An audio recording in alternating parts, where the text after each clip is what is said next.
Good morning class, good morning, शुभ दिन। हाँ जी, गुड मॉर्निंग सबको। सब लोग ठीक हैं? कोरोना के कहर से सब लोग ठीक हैं? Good morning. क्या पढ़ रहे थे लास्ट? अच्छा ठीक है, राम राम, अस्सलाम वालेकुम। सब में बोल दिया गया गुड मॉर्निंग, अस्सलाम, सब कुछ बोल दिया गया। तो हम लोग एक ही बार इतने सारे गुड मॉर्निंग। हाँ जी, सुप्रभात। अभी सुप्रभात से तो काफी दिन हो, मतलब दिन तो काफी ज्यादा हो चुका है अभी, तो पढ़ना स्टार्ट। अच्छा, घड़ी कम बा, ये भी ठीक है। तो क्या क्या हम बिल्कुल ठीक है, तो पढ़ना स्टार्ट कर। हाँ जी, 7 मिनट लेट हो गया है, तो पढ़ते हैं। क्या पढ़ रहे थे हम? आप क्या पढ़ रहे थे हम लोग? अब ठीक है, हो गया, बहुत सारे गुड मॉर्निंग हो गए, हम बिल्कुल ठीक है। तो क्या पढ़ रहे थे? लास्ट क्लास में हम आपको पढ़ाते थे हार्ट के बारे में, हृदय के बारे में बता रहे थे, और हृदय के बारे में पढ़ाया जा रहा था। हृदय का कहाँ तक हुआ था आप लोग का? हृदय का हम लोग कहाँ तक? आई थिंक हम आपको हार्ट बीट तक पढ़ा चुके थे। हार्ट बीट क्या होता है ये सारा पढ़ चुके थे, बिल्कुल हार्ट बीट बता चुके थे। साथ साथ आपको ये भी बता चुके थे कि आप लोग का 1 मिनट में कितने बार हार्ट बीट होता है, आप लोग का 2 हार्ट बीट के बीच कितने गैप होता है, ये सारा बता दिया गया था। तो हम लोग क्या पढ़ेंगे? तो नेक्स्ट हम लोग अब क्या, कैमरा डाउन किया जाए? अभी कोई आता है तो फिर कैमरा डाउन करा लेते हैं। तो अभी क्या पढ़ेंगे अब हम लोग पढ़ेंगे बस हार्ट में 2 छोटे छोटे पार्ट्स बचे हुए हैं। उसके बाद हमारा हार्ट टॉपिक खत्म हो जाएगा। इसके बाद हम आपको ब्लड टॉपिक पढ़ाएंगे, तो हार्ट में अब हम लोग नेक्स्ट पार्ट क्या पढ़ेंगे, जो आप लोग के क्वेश्चन कई बार पूछे जा चुके हैं, वो दोनों बस बताएंगे। इसके बाद फाइनली हमारा हार्ट टॉपिक खत्म होगा। तो देखिए, हार्ट के बारे में हम लोग क्या बताने वाले हैं, नेक्स्ट हम लोग क्या बताने वाले हैं। तो हार्ट के बारे में हम आपको नेक्स्ट बताएंगे। एक पार्ट होता है जिसको हम लोग बोलते हैं पेसमेकर, और ये क्वेश्चन कई बार पूछा जा चुका है, इसलिए इसके बारे में हम आपको बताएंगे। आपका पेसमेकर क्या होता है, पेसमेकर कहाँ लगता है, इन सब के बारे में डिस्कस किया जाएगा। तो चलिए देखिए, व्हाट इज पेसमेकर। पेसमेकर होता क्या है, पेसमेकर आपका क्या होगा? तो पेसमेकर आप लोग का होता क्या है? अगर पेसमेकर बोले तो वो पार्ट जो आपके हार्ट बीट को रेगुलेट करता है, वो पार्ट जो आपके दिल की धड़कनों को नियंत्रित करता है, उसी पार्ट को हम लोग क्या बोलते हैं? उसी पार्ट को हम लोग बोलते हैं पेसमेकर।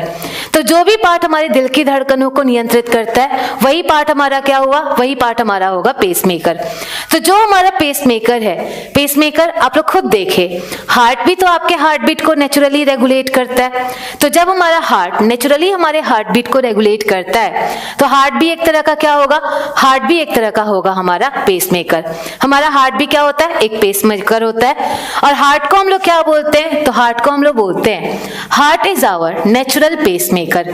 तो जो हमारा हार्ट है, हमारा हार्ट क्या हो जाएगा? ये हमारा नेचुरल पेसमेकर होगा। तो ये तो हमारा नेचुरल पेसमेकर है। अब देखिए हमारा आर्टिफिशियल पेसमेकर क्या होगा। तो जब हम लोग, कई बार ऐसा होता है, हमारा वेट बहुत ज्यादा हो जाने के कारण, बहुत ज्यादा वेट हो जाए, या फिर हम लोग बहुत ज्यादा स्ट्रेस ले ले, या फिर अगर हमारा एज ज्यादा हो जाए, तो एज ज्यादा होने के साथ साथ हमारा हार्ट काम करना कम कर देता है। और जैसे ही हमारा हार्ट काम करना कम करेगा, हमारी हार्ट बीट भी क्या होगी? कम हो जाएगी। और जब हमारी हार्ट बीट कम हो जाएगी, ये हमारे लिए नॉर्मल तो होगा नहीं, हमारा एबनॉर्मल होगा। तो इसी हार्ट बीट को रेगुलेट करने के लिए जो मशीन लगाई जाती है, उसी मशीन को हम लोग क्या बोलते हैं? पेसमेकर। उसी मशीन को हम लोग पेसमेकर बोलते हैं। आप लोग के पास जो भी क्वेश्चन है, हम आपको लास्ट के 10 मिनट में बताएंगे, लास्ट के 10 मिनट में बताएंगे। अभी पहले जो पढ़ा रहे उस पर ध्यान दे, हम क्वेश्चन भी बताएंगे, सारे क्वेश्चन का आंसर देंगे, लेकिन पहले जो पढ़ाया जा रहा है उस पर ध्यान दे। पेसमेकर को हिंदी हम लोग पेसमेकर ही कहते हैं। तो चलिए देखिए, जब भी हमारा क्या बता रहे थे पेसमेकर के बारे में, तो जब हमारा एज बढ़ने लगे, जब हम ओल्ड एज में चले जाए, हमारा हार्ट क्या करता है? हमारा हार्ट काम करना कम करेगा, हमारी हार्ट बीट भी कम होगी। उसी टाइम हार्ट बीट को रेगुलेट करने के लिए जो मशीन लगाया जाएगा, वही मशीन हमारा क्या होगा? पेसमेकर। लेकिन यहाँ पर जो हमारा पेसमेकर होगा, ये हमारा पेसमेकर कैसा होगा? Artificial pacemaker. तो देखें, जो हमारा आर्टिफिशियल पेसमेकर है, आर्टिफिशियल पेसमेकर का मेन काम क्या हुआ? तो इसका मेन काम हुआ it regulates our heart beat. It regulates our heart beat. यह हमारे हृदय स्पंदन को नियंत्रित करता है। यह हमारे हृदय स्पंदन को नियंत्रित करता है। तो देखिए ये हमारे हृदय स्पंदन को नियंत्रित करता है। यह आपका आर्टिफिशियल है। तो आप लोग सोचते होंगे ये जो हमारा आर्टिफिशियल पेसमेकर है ये हार्ट के कौन से पार्ट में लगाया जाता होगा?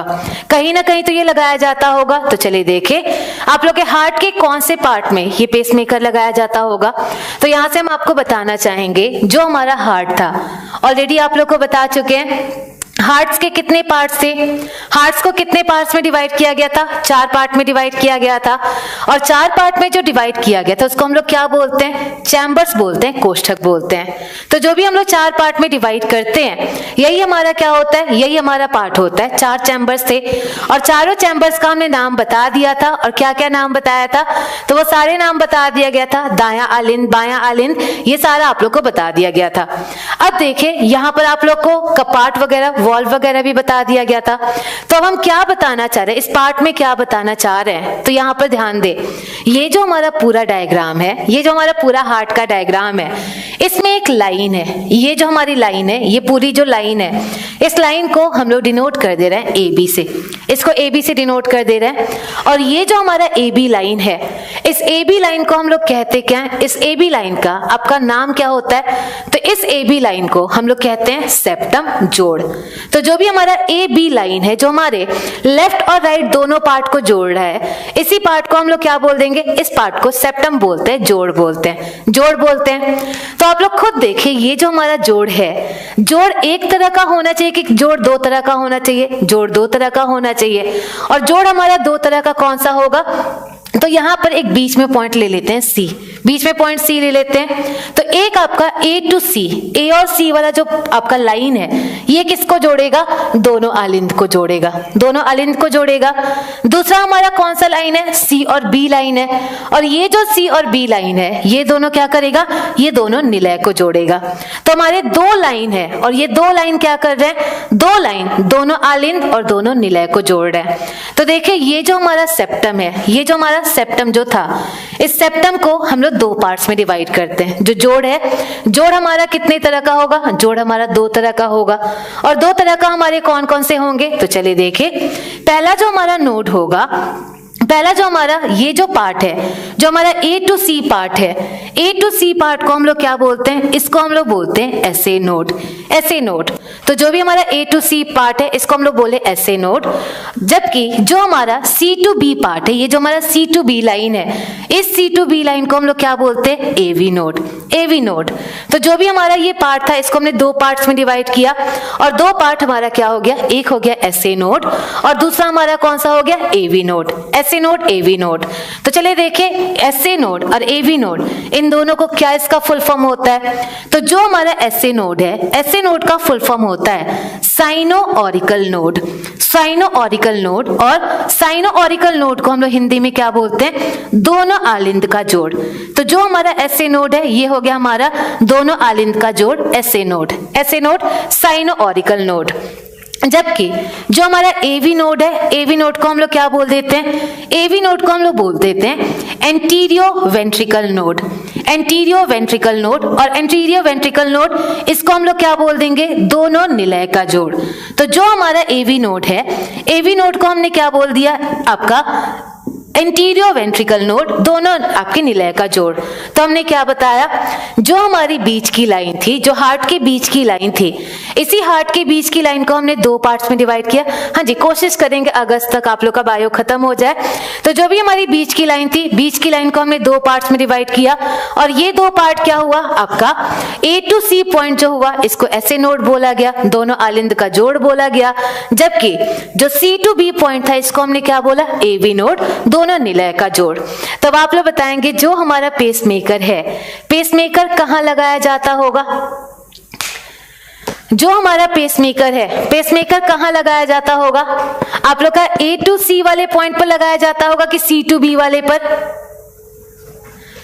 आप लोग बता सकते हैं जो हमारा पेसमेकर है, पेसमेकर कहाँ लगाया जाता होगा, A to C पॉइंट पर कि C to B पॉइंट पर? तो चलिए देखें, जो हमारा पेसमेकर है कहाँ लगाया जाएगा। अब इसको आप लोग समझे, हम बताते हैं क्या होता है। तो हमने बताया पेसमेकर क्या है, पेसमेकर एक इंस्ट्रूमेंट है और ये पेसमेकर क्या काम करता है, पेसमेकर जिनका भी हार्ट बीट कम हो जाए उसी को रेगुलेट करने का काम कौन करता है, पेसमेकर करता है। तो यहाँ पर जो हम लोग पेसमेकर पढ़ रहे हैं, ये पेसमेकर हमारा कैसा है, आर्टिफिशियल वाला है, आर्टिफिशियल पेसमेकर है। तो आर्टिफिशियल पेसमेकर है, आप लोग बताएं ये क्या काम करेगा। तो देखें, जब भी हमारा हार्ट बीट होता है, हार्ट बीट होता है, हार्ट बीट कब होता है, हार्ट बीट हमारा तब होगा, कब होगा हमारा हार्ट बीट, तो हार्ट बीट तब होगा जब हमारे हार्ट पे एक इलेक्ट्रिकल सिग्नल लगे, इलेक्ट्रिकल सिग्नल लगे। हमारा ब्रेन करता क्या है, कमेंट करना थोड़ी देर के लिए छोड़े, पहले इसको समझे और समझने के बाद फिर दोबारा आप लोग कमेंट करना स्टार्ट करेंगे। तो हम आपको क्या बोल रहे थे, होता क्या है। आप लोग देखते होंगे, जब भी पुरानी मूवीज में देखते होंगे, पुरानी मूवी में जब भी कोई बेहोश हो जाता था, जब उसका हार्ट काम करना बंद कर दे, जो डॉक्टर थे क्या करते थे, डॉक्टर्स उनके हार्ट पे इलेक्ट्रिक शॉक देते थे। ऐसा आप लोगों ने देखा होगा। तो जब भी आप लोग पुरानी मूवीज में देखते होंगे, जो भी डॉक्टर्स हैं वो इलेक्ट्रिक शॉक देते हैं और जैसे इलेक्ट्रिक शॉक देते हैं बंदा फिर से जिंदा हो जाता है, उसका हार्ट काम करना बंद कर देता है। तो यहां से आप लोग को पता चलता होगा कि हार्ट जब भी काम करेगा उसके लिए इलेक्ट्रिक सिग्नल चाहिए। जब तक उसको इलेक्ट्रिक सिग्नल मिलता रहेगा वो आपका काम करता रहेगा। वो इलेक्ट्रिक सिग्नल कहां से मिलता है, हमारे ब्रेन से। हमारा ब्रेन एक इलेक्ट्रिक सिग्नल भेजता है हार्ट को और जैसे ही हार्ट को वो इलेक्ट्रिक सिग्नल मिला, आपका हार्ट कॉन्ट्रैक्ट और रिलैक्स करना स्टार्ट कर देता है। वो आपका फैलेगा, सिकुड़ेगा, लेकिन उसके लिए चाहिए क्या, इलेक्ट्रिक सिग्नल चाहिए। तो जब हमारी हार्ट बीट कम हो रही है, इसका मतलब क्या है, हमारे हार्ट को इलेक्ट्रिक सिग्नल कम मिलने लगा है, इलेक्ट्रिक सिग्नल कम मिला है और यही इलेक्ट्रिक सिग्नल देने के लिए हम लगाएंगे क्या, पेसमेकर लगाएंगे। तो आप लोग को यहां से क्लियर हुआ what is the main function of pacemaker. Pacemaker क्या काम करेगा, तो पेसमेकर आपके हार्ट बीट को तो कंट्रोल करेगा, लेकिन हार्ट बीट को कैसे कंट्रोल करेगा। तो पेसमेकर का मेन काम क्या होता है, पेसमेकर का मेन काम होता है आपके हार्ट को माइल्ड इलेक्ट्रिक शॉक देते रहना, आपके हार्ट को धीरे धीरे इलेक्ट्रिक शॉक देते रहना। तो जो भी हमारा पेसमेकर है, पेसमेकर का मेन काम क्या हुआ, आपके हार्ट को धीमा धीमा इलेक्ट्रिक शॉक देते रहना। तो जब ये धीमे धीमे आपके हार्ट को इलेक्ट्रिक शॉक देगा, आपके हार्ट को ऐसा लगेगा कि आपके ब्रेन से मैसेज आ रहा है और जब हमारे हार्ट को ऐसा फील होगा कि ब्रेन से मैसेज आ रहा है, आपकी धड़कनें क्या होंगी, नॉर्मल हो जाएंगी। तो यहां से क्या क्लियर हुआ, आपके पेसमेकर करता क्या है, तो आपके ब्रेन में इलेक्ट्रिक सिग्नल कैसे आता है, हमारा ब्रेन खुद में कंप्यूटर है और ये सारे सिग्नल जनरेट कर सकता है। हम आपको जब ब्रेन पढ़ाएंगे उस टाइम बताएंगे न्यूरॉन कैसे हमारे इलेक्ट्रिक सिग्नल को जनरेट करते हैं, वो सारा आप लोग को बताया जाएंगे। तो चलिए देखें, इसका मेन काम क्या हुआ, हार्ट को इलेक्ट्रिक शॉक देना और जैसे ही शॉक मिला आपके हार्ट को लगेगा कि आपका इलेक्ट्रिक सिग्नल मिल रहा है और आपका हार्ट नॉर्मल काम करने लगेगा। तो अब आप लोग सोच रहे होंगे ये क्या होता होगा, आपका ये शॉक दे रहा है, इलेक्ट्रिक शॉक दे रहा है और जब ये इलेक्ट्रिक शॉक दे रहा है तो ये कोई ना कोई आपका इलेक्ट्रोड होना चाहिए कि नहीं होना चाहिए। जब ये इलेक्ट्रिक शॉक दे रहा है तो कोई ना कोई बैटरी तो होगा ही होगा। तो देखिए, जो हमारा पेसमेकर होता है, हमारा पेसमेकर किससे मिलकर बना होता है, तो जो हमारा पेसमेकर है, पेसमेकर आप लोग का इलेक्ट्रोड से मिलकर बना होगा और ये कौन से इलेक्ट्रोड से मिलकर बना होगा, लिथियम इलेक्ट्रोड, लिथियम इलेक्ट्रोड। तो जो हमारा पेसमेकर है, पेसमेकर में इलेक्ट्रोड पाया जाएगा और इलेक्ट्रोड हमारा कौन सा इलेक्ट्रोड पाया जाएगा, तो यहां पर इलेक्ट्रोड हमारा कौन सा होगा, लिथियम इलेक्ट्रोड, लिथियम इलेक्ट्रोड। तो देखिए होता क्या है, अब आप लोग सोचे ये खुद एक बैटरी है, पेसमेकर क्या है, एक बैटरी है। आपने क्या किया, पेसमेकर को अपने हार्ट में लगा दिया। जब ये बैटरी है, इसका चार्ज भी तो खत्म होता होगा, जब ये बैटरी है, बैटरी का चार्ज भी तो खत्म होता होगा और जब बैटरी का चार्ज खत्म होगा हम लोग पेसमेकर को कैसे चार्ज करेंगे, आप लोग बताइए, पेसमेकर को हम लोग कैसे चार्ज करेंगे। तो जब हमारे पेसमेकर का चार्ज खत्म हो जाएगा, क्या हम लोग उसमें से स्विच निकालेंगे, प्लग में लगा देंगे, आधे घंटे बैठकर चार्ज हो जाएगा, फिर इसको हार्ट में रख लेंगे, ऐसे ही करते होंगे, ऐसे ही करते होंगे ना। आधे घंटे चार्ज में लगा दिया, उसकी प्लग निकालकर हमने चार्ज में लगा दिया, आधे घंटे बैठे, हमारा इलेक्ट्रोड क्या हो गया, इलेक्ट्रोड सिंपली बैटरी समझ लीजिए, विपिन इलेक्ट्रोड को सिंपली ये समझ लीजिए वो बैटरी होता है, बैटरी होता है। और वो बैटरी किसका मिलकर बना होता है? लिथियम का, लिथियम का मिलकर बना होता है। तो ऐसा ही होता होगा ना, जिन लोगों के भी हार्ट में पेसमेकर लगता होगा वो पेसमेकर को क्या करते होंगे? चार्ज में लगा देते होंगे। ऐसा बिल्कुल नहीं होगा, ऐसा नहीं होगा। इसका मतलब उसमें ऑलरेडी बैटरी लगी होती होगी और वो बैटरी नहीं, उस बैटरी का कोई ना कोई लाइफ होता होगा। तो चलिए देखें। अच्छा, फिर से नया लगेगा? बिल्कुल हाँ, चार्ज होगा, लेकिन चार्ज होने के लिए उसको हम लोग किसी प्लग में नहीं लगाएंगे। तो क्या करेंगे? तो देखिए, जो हमारा पेसमेकर होता है, पेसमेकर खुद दो पार्ट से मिलकर बना होता है, खुद दो पार्ट से मिलकर बना होता है। और दो पार्ट हमारा कौन कौन से मिलकर बना होता है?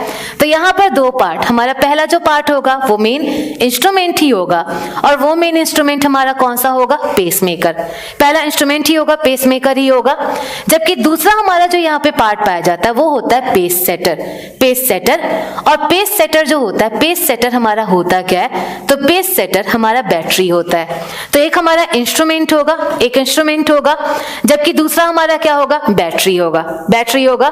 तो जो हमारा पेसमेकर है, पेसमेकर एक पार्ट से नहीं मिलकर दो पार्ट से मिलकर बना होता है। और ये दो पार्ट हमारे कौन कौन से हुए? तो एक हमारा पेसमेकर जो हार्ट बीट को रेगुलेट करेगा, दूसरा हमारा क्या होगा? Pace setter. और ये पेस सेटर एक बैटरी है, इसकी एक लाइफ स्पैन होती है अप्रॉक्स 30 साल की इसकी लाइफ स्पैन होती है। 30 साल के बाद इसको रिप्लेस कराना पड़ता है। तो यहाँ से पेसमेकर, इसका जिसका हिंदी है, हिंदी हम बता दे रहे हैं, जिसका हिंदी नहीं होगा उसका हिंदी आप लोग को यही पढ़ना होगा। तो ये क्या हो गया? एक पेसमेकर, दूसरा क्या हो गया? Pace setter. तो अब देखा जाए हमारा पेसमेकर कहाँ लगाया जाता होगा, पेस सेटर कहाँ लगाया जाता होगा।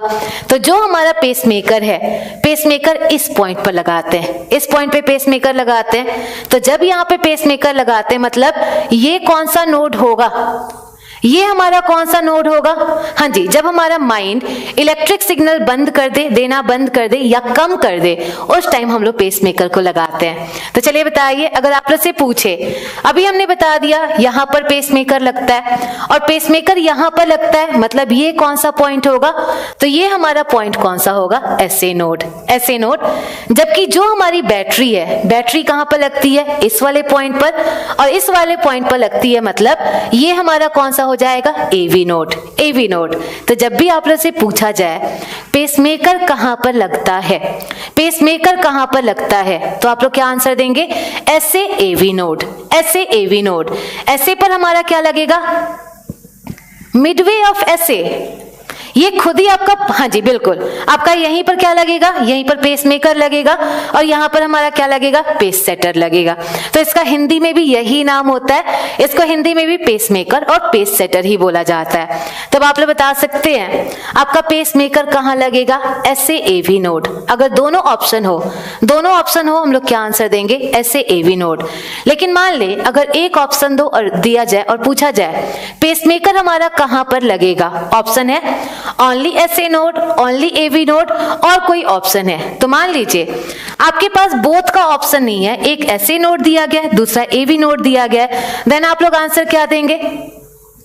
देन आप लोग आंसर क्या देंगे?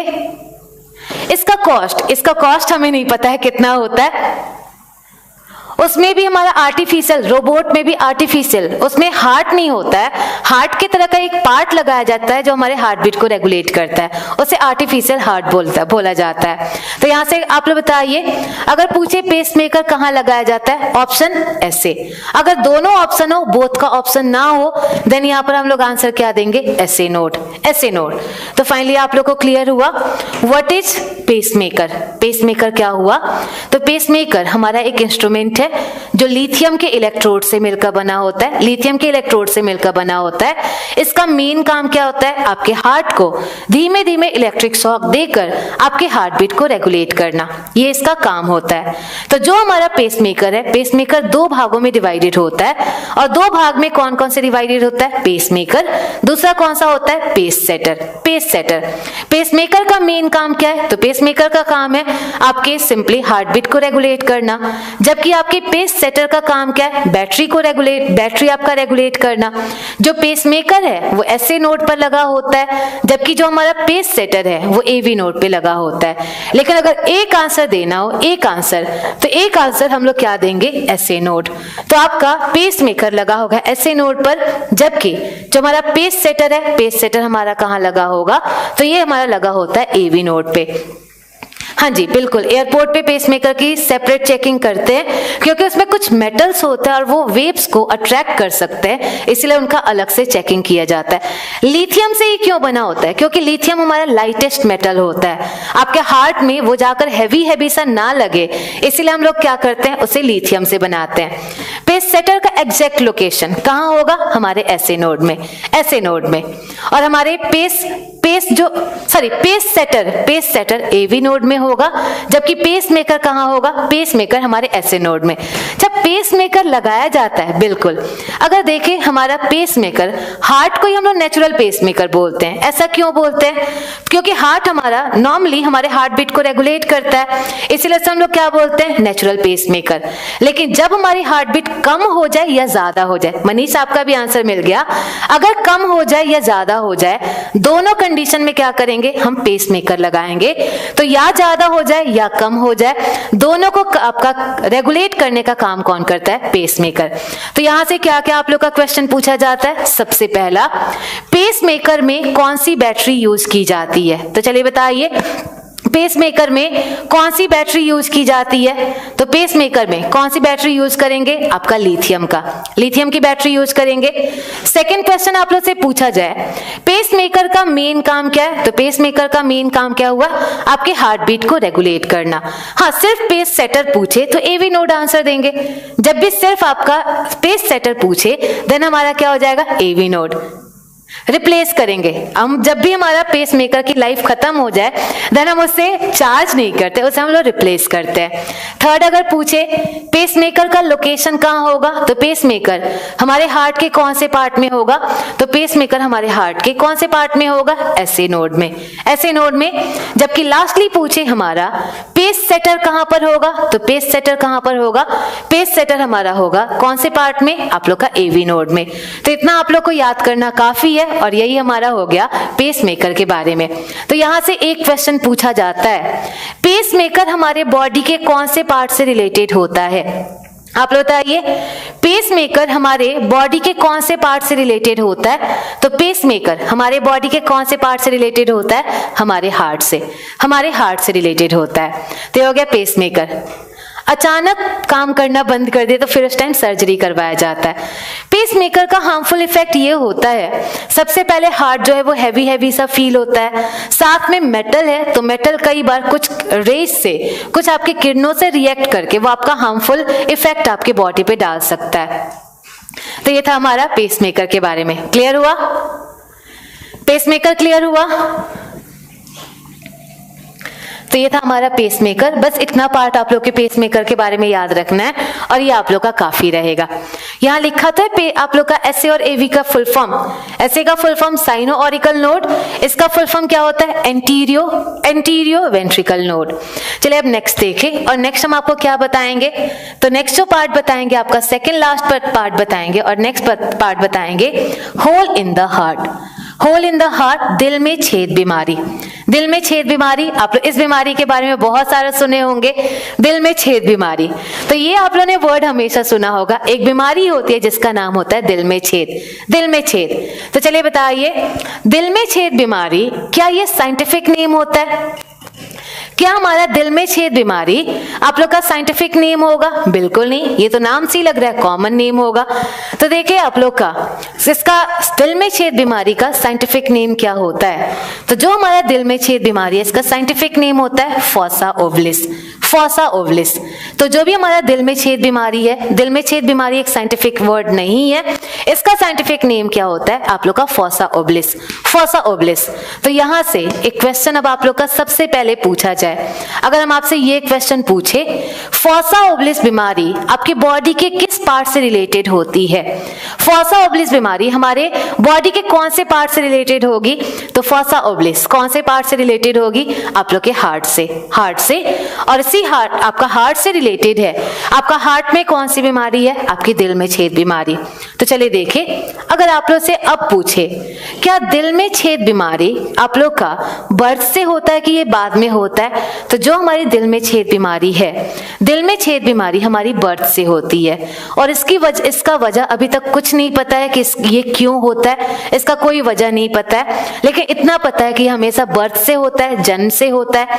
तो जन्म से होता है, ये तो नहीं पता है क्यों होता है, लेकिन ये तो बताया जा सकता है ये कहां पर होता है, हार्ट के कौन से पार्ट में होगा। तो यहां से एक क्वेश्चन पूछा जाए, दिल में छेद बीमारी दिल के कौन से पार्ट में होगी?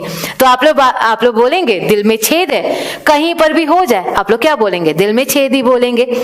लेकिन हर जगह तो नहीं होगा, किसी एक जगह पर होगा, उसी को हम लोग क्या बोलेंगे? दिल में छेद बीमारी बोलेंगे।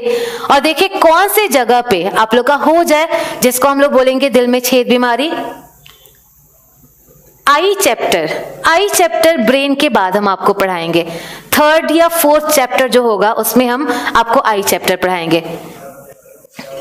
तो देखिए क्या आपका होगा, तो दिल में छेद बीमारी होती कहां पर है? तो दिल में छेद बीमारी आप लोग के इस पॉइंट पर होती है, एसी पॉइंट पर।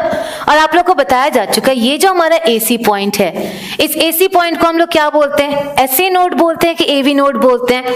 तो ये जो हमारा एसी पॉइंट है, इस एसी पॉइंट को हम लोग क्या बोलते हैं? SA node. ये होता है हमारा SA node, sino auricle node, आप लोग के दोनों आलिंद का जोड़। तो जो भी हमारी दिल में छेद बीमारी होगी वो कहां पर होगी? एसए नोड पर होगी। तो देखें, जब हमारी कई बार ऐसा होता है कुछ लोगों को जब दिल में छेद हो, उनका जो होल होता है वो बहुत छोटा होता है, बहुत छोटा सा होल होता है। और जब बहुत छोटा सा माइक्रो में होल हो उस टाइम ब्लड पास नहीं होता। लेकिन मान लीजिए अगर यही होल बड़ा हो, तो अगर ये होल बड़ा हो, यहां से इम्प्योर ब्लड यहां पहुंच जाएगा, यहां से प्योर ब्लड यहां पहुंच जाएगा। क्या हमारे ब्लड का पूरा सर्कुलेशन नॉर्मल होगा? ब्लड का सर्कुलेशन नॉर्मल नहीं होगा। ब्लड का सर्कुलेशन नॉर्मल नहीं होगा, पर्सन को सांस लेने में, पूरे ऑक्सीजन पहुंचने में परेशानी होगी, और इसी बीमारी को हम लोग नाम क्या देते हैं? दिल में छेद। तो जब भी आप लोग से पूछे दिल में छेद बीमारी कौन से पोर्शन पे होती है, तो दिल में छेद बीमारी कहां पर होगी? हमारे एसए नोड पर। तो ये क्वेश्चन आप लोग का यहां से बस 2 ही पॉइंट याद रखना है। सबसे पहला, दिल में छेद बीमारी का साइंटिफिक नेम क्या होगा? फॉसा ओब्लिस। आप लोग का दिल में छेद बीमारी कौन से पार्ट में होगी? एसए नोड में। तो क्या इसका इलाज है? इसका इलाज हो सकता है, बिल्कुल इसका इलाज है। इसको दवा से हम लोग नहीं सही करा सकते, इसके लिए सर्जरी होती है, और सर्जरी करके इसके होल को बंद किया जाता है, तब जाकर हमारा सर्कुलेशन नॉर्मल हो पाता है। तो यहां से बस यही 2 पॉइंट याद रखें, आपके लिए काफी है। ये लिखा नहीं जाएगा, क्या पूछ रहे हैं मनोज? नहीं समझ आ रहा है। ये लिखा नहीं जाएगा, क्या नहीं लिखा जाएगा? इलाज है, लेकिन इलाज मेनली सर्जरी है। नहीं, एथलीट को पेसमेकर की जरूरत नहीं है। एथलीट तो खुद जानबूझकर अपने हार्ट बीट को कम करवाते हैं ना, और जब वो जानबूझकर अपने हार्ट बीट को कम करवा रहे हैं, उनको हम लोग पेसमेकर क्यों देंगे? इससे क्या प्रॉब्लम होती है? दिल में छेद से क्या प्रॉब्लम होती है? इससे लोगों को सांस लेने में प्रॉब्लम होती है, बहुत सारी प्रॉब्लम होती है। एक बॉडी ने, इससे पूरी बॉडी पे आपका असर पड़ता है। नहीं, बाद में नहीं, ऐसा जनरली देखा गया कि दिल में छेद जो बीमारी है वो बचपन से ही होता है। ये बाद में वो बढ़ सकता है, लेकिन ऐसा नहीं है कि वो बचपन से ही होता है। हाँ, टाइम के साथ ये इंक्रीज डिक्रीज दोनों हो सकता है। हाँ जी, सबके मैसेज आ रहे हैं, मैसेज भी पढ़ रहे हैं, कमेंट भी पढ़ रहे हैं, आप लोग को आंसर भी दे रहे हैं। हो गया? हाँ जी बिल्कुल, दिल बाहर निकालना पड़ता होगा इसमें। तो ये हो गया हमारी दिल में छेद बीमारी। अब लास्ट आपको हार्ट अटैक के बारे में बताएंगे, और हार्ट अटैक के बारे में बताने के बारे में फाइनली हमारा हार्ट टॉपिक खत्म हो जाएगा। तो चलिए देखिए, आप लोग से पूछे, अगर आप लोग से पूछे what is the difference between heart attack and cardiac arrest? What is the difference between heart attack and cardiac arrest? Heart attack और कार्डियक अरेस्ट में क्या अंतर होता है। एक क्वेश्चन आप लोग से पूछा जाए, what is the difference between heart attack and cardiac arrest, दोनों में क्या अंतर होता होगा। तो आप लोगों ने सुना होगा, कई बार ये वर्ड सुनते हैं कि लोगों को कार्डियक अरेस्ट आया और उसकी डेथ हो गई, ऐसा सुना होगा आप लोगों ने। हार्ट अटैक तो हम लोग हमेशा सुनते हैं। तो देखिए आप लोग के हार्ट अटैक और आप लोग के कार्डियक अरेस्ट दोनों में क्या अंतर होता है। तो आप लोग एक तो इतना कमेंट करते हैं, जब कमेंट करते तो पढ़ाई पे कैसे आप लोग ध्यान दे देते होंगे। जब पढ़ाई जब समझाए उस टाइम तो कम से कम आप लोग पढ़ाई पर ध्यान दे। तो चले, बोथ आर सेम, बिल्कुल नहीं, बोथ आर नॉट सेम, दोनों सेम नहीं होते हैं। तो चलिए देखिए, जब दोनों सेम नहीं है तो क्या होगा। बिल्कुल मेघा ने बिल्कुल सही आंसर दिया है कि कार्डियक अरेस्ट क्या होता है, हार्ट अटैक क्या होता है। तो हम बताते हैं हार्ट अटैक और कार्डियक अरेस्ट में क्या अंतर है।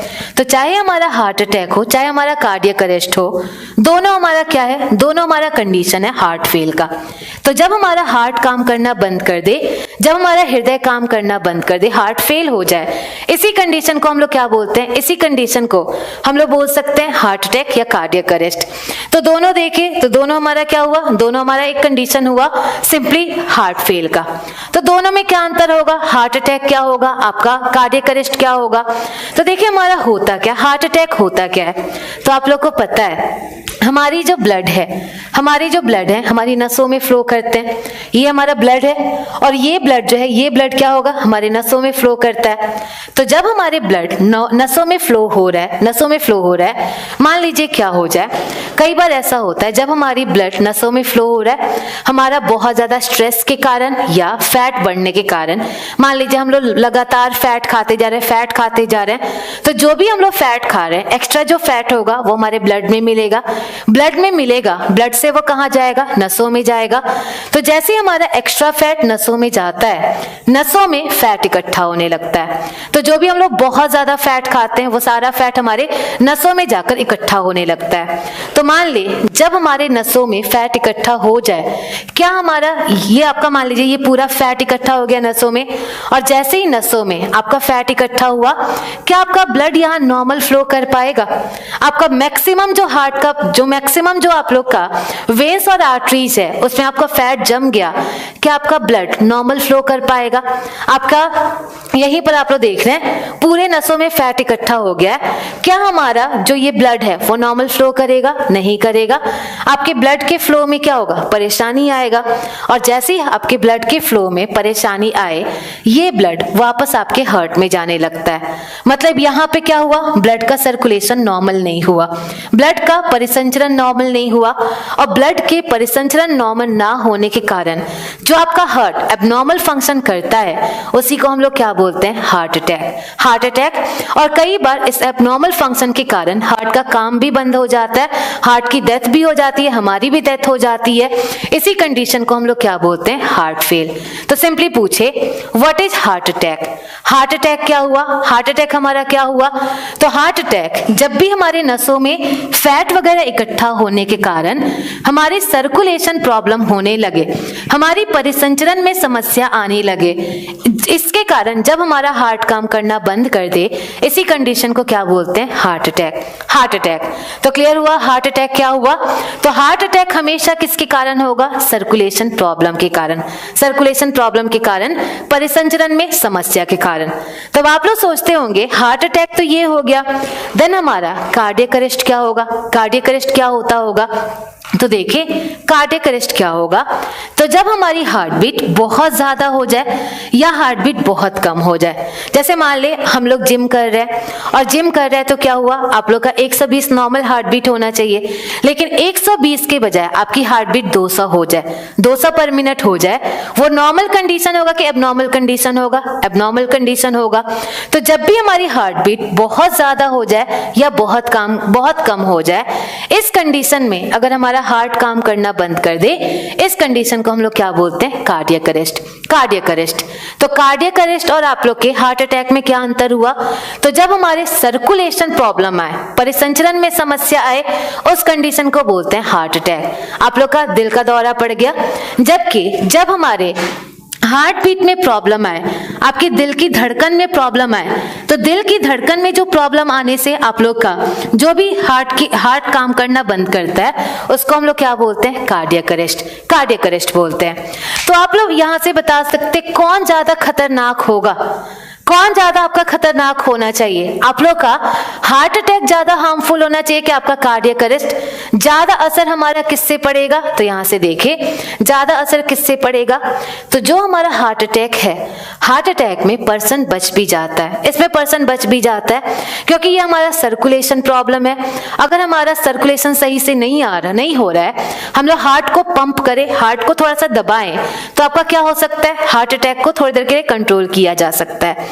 लेकिन जो हमारा कार्डियक अरेस्ट है, कार्डियक अरेस्ट एक ऐसा प्रॉब्लम है जिसमें पर्सन की तुरंत डेथ हो जाती है, within 10 to 15 minute person की डेथ हो जाती है। तो कार्डियक अरेस्ट ज्यादा खतरनाक है as compared to heart attack. Heart attack में पर्सन 2 से 3 बार बच भी सकता है, लेकिन कार्डियक अरेस्ट में पर्सन की तुरंत मौत हो जाती है क्योंकि उसमें आप लोग का घरेलू इलाज कोई नहीं होता। तो ये हार्ट बीट में प्रॉब्लम क्यों हो सकता है? बहुत सारे स्ट्रेस, अगर हम लोग बहुत ज्यादा स्ट्रेस ले, जैसे आप लोगों ने सुना होगा जब हमारा डीमोनेटाइजेशन हुआ था उस टाइम बहुत सारे लोगों को हार्ट अटैक आया था, लेकिन डीमोनेटाइजेशन के टाइम लोगों को हार्ट अटैक नहीं आया था, कार्डियक अरेस्ट आया था। ऐसा क्यों? तो जब हमारा डीमोनेटाइजेशन का न्यूज चला टीवी पर, जिसके भी पास ब्लैक मनी बहुत ज्यादा था उसको अचानक बहुत जल्दी स्ट्रेस आया, जैसे स्ट्रेस आया उसकी हार्ट बीट बहुत तेजी से बढ़ी, और जैसे हार्ट बीट बहुत तेजी से बढ़ी पर्सन की क्या हो गई? डेथ हो गई। तो जब भी हम लोग बहुत जल्दी हमें कोई भी डर लगे या हम लोग स्ट्रेस ले, उस कंडीशन में हमें कार्डियक अरेस्ट हो जाता है। कई बार बहुत ज्यादा अल्कोहल लेने से भी हमें कार्डियक अरेस्ट हो जाता है, अल्कोहल ले या बहुत ज्यादा स्मोकिंग कर ले उसकी वजह से भी हमें कार्डियक अरेस्ट हो सकता है। हार्ट बीट लो कब होता है? हार्ट बीट लो आप लोग का हार्ट बीट कम होना या ज्यादा होना दोनों स्ट्रेस से ही रिलेटेड है। अगर स्ट्रेस कम ले या ज्यादा ले, इस दोनों कंडीशन में हमारे हार्ट बीट लो या आपका हाई दोनों हो सकते हैं।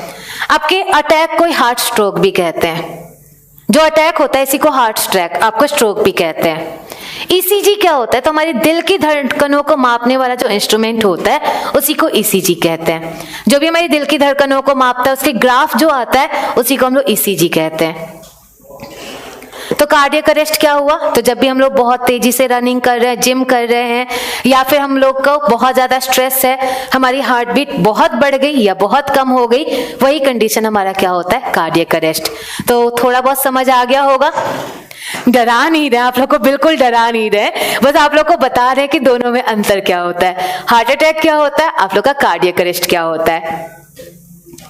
मैक्सिमम आप लोग का 150 के ऊपर अगर आए, 150 के ऊपर आए तो आप लोग का हार्ट अटैक आ सकता है।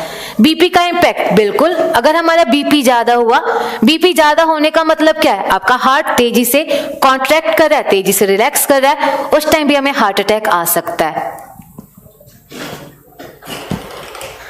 तो ये हो गया हमारा हार्ट। फाइनली हमारा हार्ट टॉपिक खत्म हुआ।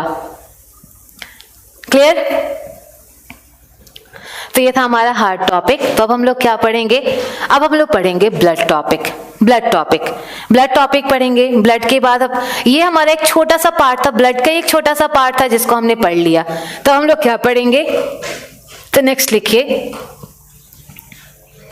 तो चलिए बताइए, जब तक मिटा रहे तब तक आप लोग से क्वेश्चन पूछा जाए। दिल में छेद बीमारी दिल के कौन से भाग में होगी? दिल में छेद बीमारी दिल के कौन से भाग में होगी? बता सकते हैं आप लोग?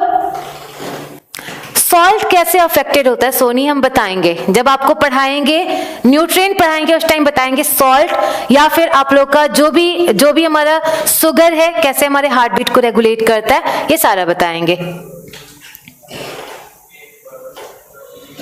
आज से टेंशन लेना बंद, बिल्कुल टेंशन लेना भी नहीं चाहिए। तो चले अब हम लोग पढ़ते हैं ब्लड टॉपिक। अब आप लोग हार्ट अटैक वगैरह से बाहर निकल जाए, हार्ट अटैक वगैरह खत्म हो गया, तो हम लोग क्या पढ़ेंगे? अब हम लोग ब्लड टॉपिक पढ़ेंगे। तो ब्लड के बारे में अब बिल्कुल नॉर्मल हो जाए, पढ़ना स्टार्ट करें। अब हम लोग बिल्कुल हम आराम से पढ़ाएंगे, समझा कर पढ़ाएंगे। क्या सिम्टम ऑफ हार्ट अटैक, आपके दिल में पेन होना या सांस लेने में प्रॉब्लम होना, ये सारा हमारा होता है सिम्टम ऑफ हार्ट अटैक।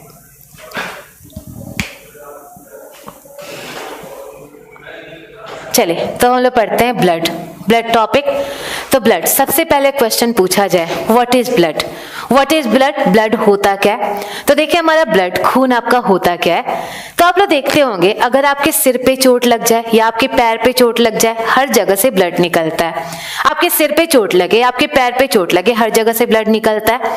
और हर जगह से ब्लड निकलने का मतलब क्या है? हर जगह से ब्लड निकलने का मतलब ये है कि ब्लड हमारे बॉडी में एक जगह नहीं रहता, ब्लड हमारी पूरी बॉडी में सर्कुलेट करता है। तो जो हमारा ब्लड है वो एक जगह नहीं रहेगा, पूरी बॉडी में सर्कुलेट करेगा। और जब ये पूरी बॉडी में सर्कुलेट करेगा, what is the main function of blood? Blood का मेन काम क्या होगा? ब्लड क्या काम करेगा? तो देखिए ब्लड करता क्या है, ब्लड का काम क्या होता है। तो आप लोग ब्लड टॉपिक पर आ जाए, हार्ट टॉपिक से बाहर निकल जाए, अब ब्लड टॉपिक पर आ जाए। तो देखिए ब्लड का मेन काम क्या होता है। तो हम लोग जो भी खाना खाते हैं, सारा खाना हमारे पेट में चला जाता है।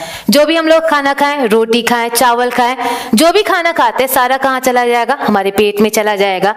लेकिन क्या सारे खाने की जरूरत हमारे पेट को ही होती है? बिल्कुल नहीं। सारे खाने की जरूरत हमारे पेट को नहीं होती। सारे खाने की जरूरत हमारे अलग अलग बॉडी ऑर्गन को होती है। जैसे आप लोग विटामिन ए खाते हैं, विटामिन ए खाते हैं, विटामिन ए की जरूरत कहाँ होती है? आपकी आंखों को होती है। तो जो भी हमने खाना खाया, सारा खाना पेट में गया, लेकिन पेट से विटामिन ए को कहां जाना है? आंखों में जाना है। आंखों में जाना है तो होगा क्या? पेट से हमारा विटामिन ए आंत में जाएगा, इंटेस्टाइन में जाएगा, और इंटेस्टाइन से हमारा विटामिन ए हमारे ब्लड में मिल जाएगा। और जैसे हमारा विटामिन ए हमारा ब्लड में मिला, ब्लड के साथ विटामिन ए हमारे आंखों में पहुंच जाएगा। तो यहां से देखा ब्लड ने आपका क्या काम किया, ब्लड का मेन काम क्या हुआ? तो ब्लड ने आपके पेट और आपके आंखों को जोड़ा, आपके पेट और आपके आंखों को जोड़ा। तो जब हमारा ब्लड सारे बॉडी ऑर्गन को जोड़ता है, इसीलिए हम लोग ब्लड को क्या बोलते हैं? What is blood? ब्लड हमारा क्या होगा? तो blood is a connective tissue. Blood हमारा होगा कनेक्टिव टिश्यू, और कनेक्टिव टिश्यू इसको हिंदी में हम लोग बोलते हैं संयोजी ऊतक। तो हमारे ब्लड का मेन काम क्या होता है? हमारे ब्लड का मेन काम होता है सारे बॉडी ऑर्गन को जोड़ना, सारे ऑर्गन को एक साथ जोड़ना। इसीलिए इसको हम लोग क्या बोलते हैं? कनेक्टिव टिश्यू, आप लोग का संयोजी ऊतक। सविता, आपने क्या पूछा था? ईसीजी का फुल फॉर्म। ईसीजी का फुल फॉर्म होता है इलेक्ट्रोकार्डियोग्राम। इलेक्ट्रोकार्डियोग्राम। तो चलिए देखिए इसका मेन काम क्या हुआ? पूरी बॉडी को जोड़ना, और पूरी बॉडी को जोड़ने के कारण इसको हम लोग बोलते हैं कनेक्टिव टिश्यू, संयोजी ऊतक। तो क्लियर हुआ व्हाट इज ब्लड? ब्लड हमारा क्या हुआ? Blood is a connective tissue. Blood हमारा संयोजी ऊतक होगा। और संयोजी ऊतक इसे क्यों बोलेंगे? संयोजी ऊतक क्यों बोला गया? क्योंकि ये सारे बॉडी को जोड़ता है, सारे बॉडी ऑर्गन्स को जोड़ता है, इसलिए इसको हमने क्या बोल दिया? Connective tissue. तो देखिए यहां तक तो क्लियर हुआ कि ब्लड हमारा है क्या। तो जो भी हमारे बॉडी ऑर्गन्स को जोड़ता है उन सबको हम लोग क्या बोलते हैं? Connective tissue. इसे टिश्यू क्यों बोलेंगे? अभी बताते हैं टिश्यू क्यों बोलेंगे। तो बस यहाँ के लिए जानिए it is a connective tissue. तो देखिए अब नेक्स्ट इसके बारे में क्या पॉइंट जानेंगे, इसके बारे में नेक्स्ट पॉइंट क्या होगा। तो आप सब लोगों ने एक वर्ड सुना होगा पीएच। पीएच वर्ड सुना होगा। एंड देखिए पीएच होता क्या है। तो पीएच आप लोग सिंपली ये जानते होंगे, कोई भी सॉल्यूशन कितना एसिडिक है और कितना बेसिक है, इसी को मापने के लिए जो हमारा स्केल होता है, उसे स्केल को क्या बोलते हैं? पीएच बोलते हैं। पीएच बोलते हैं। तो पीएच हमारा क्या हुआ? जो भी स्केल जिससे हम लोग ये मापते हैं कि कोई सॉल्यूशन कितना एसिडिक है, कितना अम्लीय है या कितना क्षारीय है, उसी को मापने के लिए जो स्केल हुआ वही हुआ पीएच स्केल।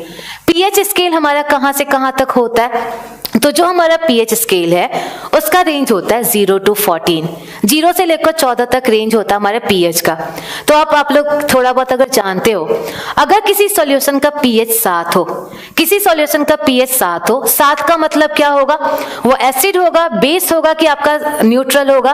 तो अगर किसी भी सॉल्यूशन का पीएच 7 हो, 7 का मतलब क्या होता है? न्यूट्रल, वो हमारा उदासीन होता है। न्यूट्रल उदासीन होता है। अगर किसी सॉल्यूशन का पीएच 7 से कम हो, 7 से कम होने का मतलब क्या होगा? वो एसिडिक होगा, क्षारीय होगा। एसिडिक होगा, क्षारीय होगा। अगर किसी भी सॉल्यूशन का पीएच 7 से ज्यादा हो, तो 7 से ज्यादा का मतलब वो क्या होगा? आपका बेसिक होगा, बेसिक होगा। तो यहां से देखिए आपका जो ब्लड है, ब्लड का पीएच कितना होता है? तो जो हमारा ब्लड है, ब्लड का पीएच होता है 7.4। जो हमारा ब्लड है, ब्लड का पीएच होता है 7.4। और जब हमारा ब्लड का पीएच 7.4 है तो आप लोग बता सकते हैं आपका ब्लड जो होगा वो कैसा होगा, एसिडिक होना चाहिए कि बेसिक होना चाहिए? आपके ब्लड का पीएच पता है, ब्लड का पीएच है 7.4 और जब हमारा 7.4 है मतलब इसका नेचर कैसा होना चाहिए, एसिडिक होना चाहिए कि बेसिक होना चाहिए? तो आपका बेसिक होगा। लेकिन बेसिक में भी आपका 7 से बस थोड़ा सा ज्यादा है, 7 से थोड़ा ज्यादा होने के कारण इसीलिए हम इसे क्या बोलते हैं? तो इसे हम लोग बोलते हैं स्लाइटली एसिडिक, स्लाइटली बेसिक। तो जो हमारा ब्लड है, ब्लड का नेचर कैसा होगा? ब्लड का नेचर होगा स्लाइटली बेसिक। और स्लाइटली बेसिक हिंदी में बोलते हैं अल्प क्षारीय। तो इसका नेचर कैसा हुआ? 7 से बस ये थोड़ा ज्यादा है और थोड़ा ज्यादा इसीलिए हमने क्या बोला? स्लाइटली बेसिक, अल्प क्षारीय। तो यहां से अब आप लोग का नेक्स्ट क्वेश्चन क्या पूछेंगे? तो कई जगह ये लिखा जाता है इसका जो नेचर होता है, इसका नेचर होता है स्लाइटली एल्कलाइन। कई बुक्स में ये लिखा रहता है कि इसका नेचर जो होता है, इसका नेचर होता है स्लाइटली एल्कलाइन। तो देखिए एल्कलाइन और बेसिक में क्या अंतर है आप लोग बताएंगे? What is the difference between alkaline and basic? Alkaline और बेसिक में क्या अंतर होगा? पीएच का full form power of hydrogenation, P for power, H का मतलब हाइड्रोजिनेशन, पावर ऑफ हाइड्रोजिनेशन, ये होता है पीएच, आपका पीएच का फुल फॉर्म। तो चलिए बताएं what is the difference between basic and alkaline? Basic और एल्कलाइन में क्या अंतर होगा? कई बुक्स में लिखा रहता है कि जो हमारा ब्लड है, ब्लड का नेचर होता है स्लाइटली एल्कलाइन। तो बता सकते हैं बेसिक और एल्कलाइन में क्या अंतर होना चाहिए? हाँ जी, नोट्स प्रोवाइड होगा आप लोग को। नोट्स 2-3 दिन के अंदर आपका पीडीएफ अपलोड हो जाएगा। लेकिन पीडीएफ अपलोड होने का मतलब ये नहीं कि आप लोग अपना नोट्स ना बनाएं, अपना नोट्स बनाएं। आप लोग का अपना नोट्स ज्यादा अच्छी तरह से समझ आएगा, इसलिए आप लोग अपना नोट्स भी बनाएं। तो चलिए देखें, अच्छा नो डिफरेंस, नहीं डिफरेंस होगा। बहुत सारे लोगों ने बिल्कुल सही आंसर दिया है। और देखिए आपका बेसिक और एल्कलाइन में क्या अंतर होता है? तो वो सारे बेस जो पानी में घुल जाए, उसी को हम लोग एल्कलाइन बोलते हैं। तो जो भी बेस हमारा जो पानी में घुलता है उसी को हम लोग क्या बोलते हैं? एल्कलाइन बोलते हैं।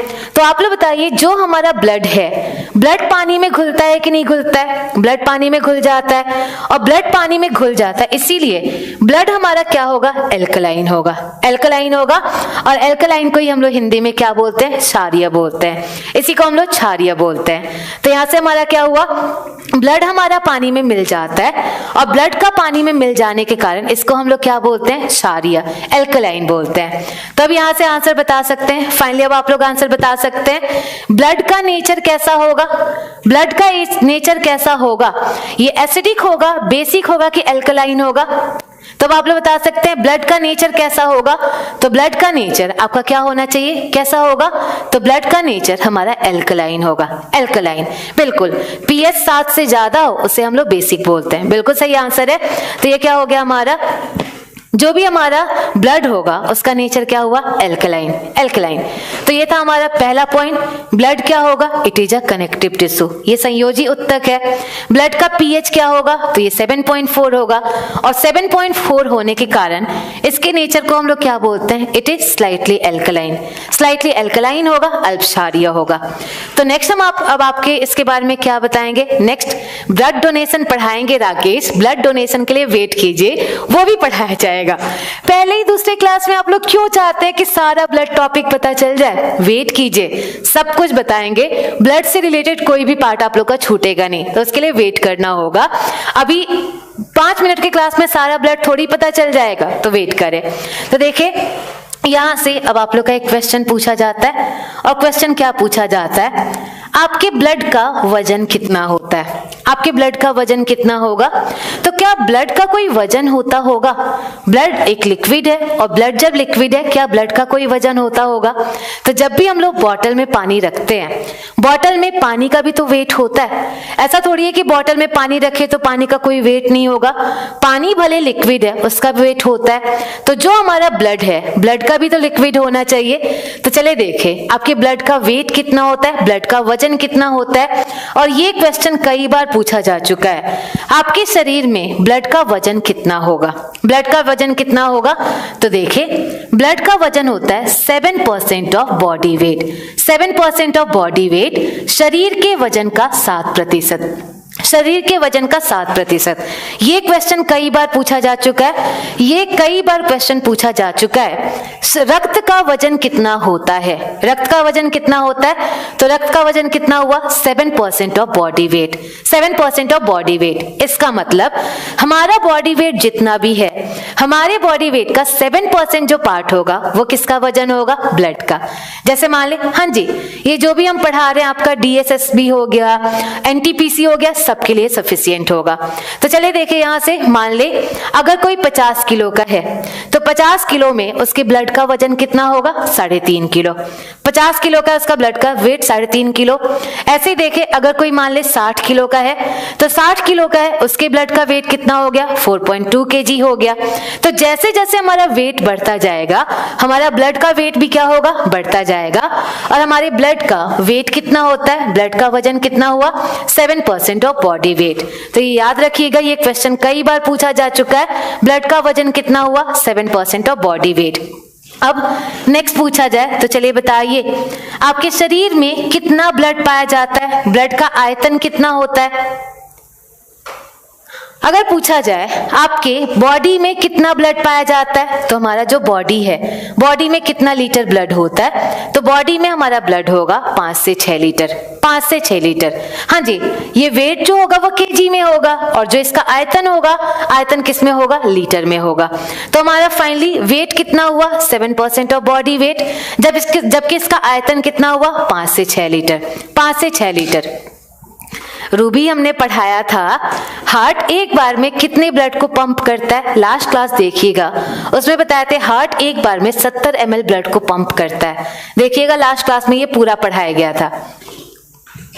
ह्यूमन बॉडी, ह्यूमन बॉडी की बात करें और ह्यूमन बॉडी में कितना होगा, 5 से 6 लीटर। तो आप लोग का ब्लड टॉपिक खत्म। अगर आप लोग से पूछे आपका ब्लड टॉपिक खत्म हो गया, ब्लड पढ़ लिया आप लोगों ने।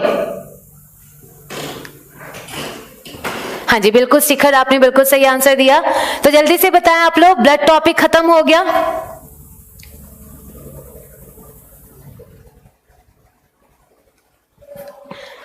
ब्लड टॉपिक खत्म।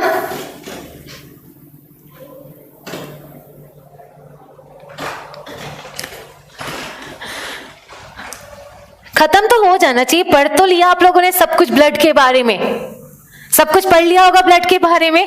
अभी ब्लड के बारे में कुछ नहीं पढ़ा है, कुछ भी नहीं पढ़ा है। आप लोग का ब्लड अभी कम से कम 3 क्लास में खत्म होगा, बहुत कुछ बचा है। तो चलिए देखें अब हम लोग क्या पढ़ेंगे, ब्लड के बारे में नेक्स्ट क्या पढ़ेंगे। तो हमारा ब्लड किससे किससे मिलकर बना होगा, ब्लड किससे किससे मिलकर बना होगा। तो आप सब लोग कभी ना कभी ब्लड टेस्ट कराने जाते होंगे, और जब भी आप लोग ब्लड टेस्ट कराने जाएं, ब्लड टेस्ट कराने कई बार आप लोग गए होंगे, और जब भी ब्लड टेस्ट कराने जाते होंगे होता क्या है, जो भी पैथोलॉजिस्ट है वो आपसे ब्लड लेता है, आपका ब्लड लेता है और वो ब्लड को एक टेस्ट ट्यूब में डाल देता है। यहां तक आपने देखा होगा, पैथोलॉजिस्ट आपका ब्लड लेगा, ब्लड को लेकर क्या करेगा, एक टेस्ट ट्यूब में डालेगा। आगे क्या करेगा, उस टेस्ट ट्यूब को हाई स्पीड पे घुमाता है। आपने देखा होगा जो भी ब्लड लेता है वो ब्लड को एक टेस्ट ट्यूब में डालता है, और टेस्ट ट्यूब में डालने के बाद उसको हाई स्पीड पे घुमाता है, और जैसे ही हाई स्पीड पे घुमाया आपका ब्लड 2 पार्ट्स में टूट जाता है। जैसे उसने ब्लड आपका टेस्ट ट्यूब में लेकर हाई स्पीड पे घुमाया, ब्लड 2 पार्ट में टूटेगा। कौन कौन सा, तो तो नीचे देखें, नीचे आपका एक सॉलिड वाला पार्ट होगा, एक ठोस वाला पार्ट होगा, जबकि ऊपर देखें तो ऊपर हमारा कैसा पार्ट होगा, एक लिक्विड वाला पार्ट होगा, एक द्रव वाला पार्ट होगा।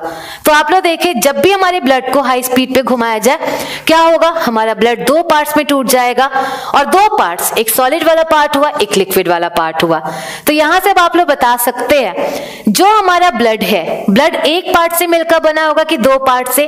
तो हमारा ब्लड एक पार्ट से नहीं, ये दो पार्ट से मिलकर बना होगा, और दो पार्ट हमारा कौन कौन सा होगा? पहला हुआ सॉलिड वाला और दूसरा कौन सा हुआ हमारा? लिक्विड वाला। तो नेक्स्ट अब हम लोग क्या पढ़ेंगे? तो नेक्स्ट पढ़ेंगे composition of blood. Composition of blood, रक्त के घटक। कॉम्पोजिशन ऑफ ब्लड, रक्त के घटक, और रक्त के घटक मतलब आपका रक्त किससे किससे मिलकर बना है। तो देखिए, जो हमारा ब्लड है, ब्लड मेनली दो पार्ट से मिलकर बना होगा, और दो पार्ट से कौन कौन से मिलकर बना होगा? तो पहला जो पार्ट होगा, पहला पार्ट कौन सा होगा? लिक्विड वाला होगा, और लिक्विड वाले पार्ट को हम लोग क्या बोलते हैं? तो लिक्विड वाले पार्ट को हम लोग बोलते हैं प्लाज्मा। जो भी हमारा ब्लड का लिक्विड वाला पार्ट है, लिक्विड वाले पार्ट को हमने क्या बोल दिया? प्लाज्मा। इसका हिंदी नाम भी यही होता है, प्लाज्मा ही होता है। सेकंड देखिए, सेकंड हमारा कौन सा पार्ट होगा? तो सेकंड जो होगा, सेकंड हमारा कौन सा पार्ट होगा? सॉलिड वाला, ठोस वाला पार्ट होगा, और इस ठोस वाले पार्ट को हम लोग क्या बोलते हैं? तो जो हमारे ठोस वाले पार्ट है, इसको हम लोग बोलते हैं सेल्स या कॉर्पसल्स। सेल्स या कॉर्पसल्स, और हिंदी में बोले तो इसको हिंदी में हम लोग बोलते हैं कोशिका या कणिका। कोशिका या कणिका। तो जो भी हमारा ब्लड है, ब्लड को हमने दो पार्ट्स में डिवाइड किया, एक लिक्विड वाला पार्ट जिसको हमने क्या बोला? प्लाज्मा बोला। दूसरा हमारा कौन सा हुआ? दूसरा हमारा सॉलिड वाला पार्ट हुआ, और सॉलिड वाले पार्ट को हमने क्या बोल दिया? ये बोल दिया सेल्स और कॉर्पसल्स। तो जो हमारा लिक्विड वाला पार्ट है, लिक्विड वाले पार्ट का कलर कैसा होता है? इसका कलर होता है हल्का पीला, हल्का पीला येलो कलर का होता है। जबकि जो हमारा सॉलिड वाला पार्ट है, सॉलिड वाला पार्ट हमारा कैसा होगा? रेड कलर का होगा, ये हमारा लाल रंग का होगा। तो ये हो गया हमारा दो पार्ट्स में। चलिए टेस्ट ट्यूब को ऊपर कर दे, टेस्ट ट्यूब हटा ही दे रहे, तो टेस्ट ट्यूब को हमने हटा ही दिया। तो यहां से आप लोग को फाइनली पता चला हमारा ब्लड कितने पार्ट्स में मिलकर बना है? दो पार्ट से, और ये दो पार्ट, एक आप लोगों का सेल हो गया, दूसरा क्या हो गया? प्लाज्मा। प्लाज्मा हो गया। हाँ जी, इंजेक्शन आपके वेन्स में लगता है। तो देखिए, अब हम लोग क्या पढ़ेंगे? पहले हम लोग प्लाज्मा के बारे में पढ़ेंगे, फिर हम लोग सेल के बारे में पढ़ेंगे, फिर फाइनली हम लोग सेल का एक एक पार्ट पढ़ेंगे, आरबीसी पढ़ेंगे, डब्ल्यूबीसी पढ़ेंगे, ये सारा अलग अलग पढ़ेंगे। तो सबसे पहले आज का जो पार्ट है, ये हम लोग किसके बारे में पढ़ेंगे? प्लाज्मा के बारे में। प्लाज्मा के बारे में, और प्लाज्मा के बारे में क्या पढ़ेंगे? तो चलिए देखिए, सबसे पहले तो आप लोग बताएंगे, सब लोग बताएंगे, और आप लोग बताइए आपके ब्लड में प्लाज्मा ज्यादा होना चाहिए कि सेल ज्यादा होना चाहिए? आपके ब्लड में प्लाज्मा की मात्रा ज्यादा होनी चाहिए कि सेल की? आपके ब्लड में लिक्विड पार्ट ज्यादा होना चाहिए कि सॉलिड पार्ट ज्यादा होना चाहिए? तो देखिए, ब्लड हमारा क्या होता है? ब्लड लिक्विड पार्ट है, और जब हमारा ब्लड लिक्विड पार्ट है मतलब ब्लड में ज्यादा हमारा क्या होगा? प्लाज्मा। ब्लड में ज्यादा प्लाज्मा होता है, और पूरे ब्लड का 55% पार्ट जो होता है, ये हमारा क्या होता है? प्लाज्मा होता है। तो पूरा जितना भी हमारा ब्लड है, ब्लड का 55% हमारा पार्ट क्या हुआ? ये हो गया हमारा प्लाज्मा।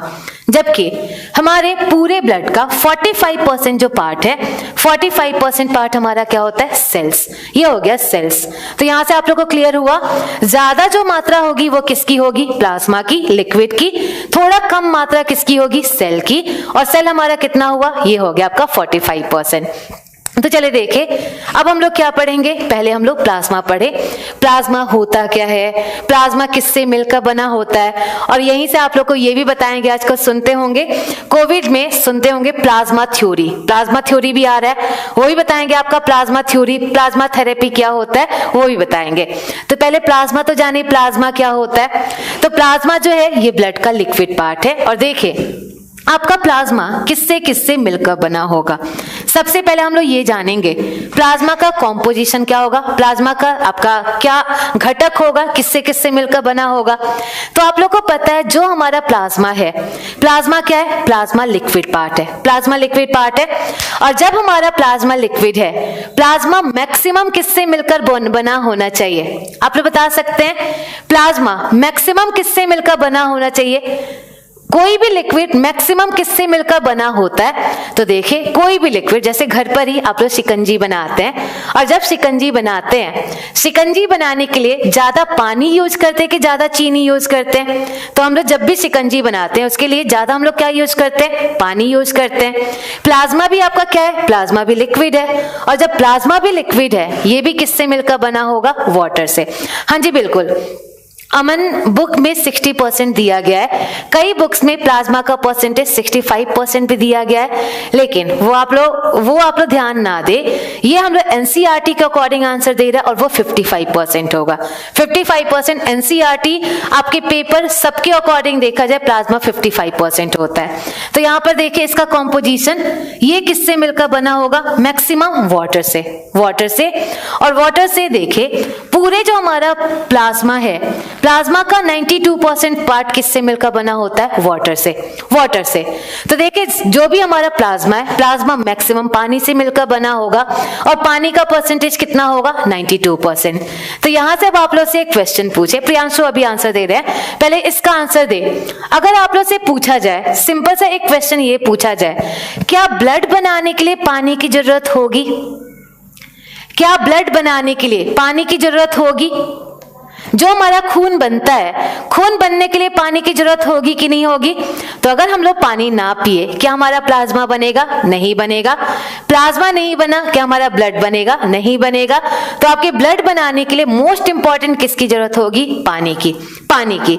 तो पानी आपका जरूरी है, क्योंकि जो भी हमारा प्लाज्मा बनेगा किससे मिलकर बनेगा? पानी से।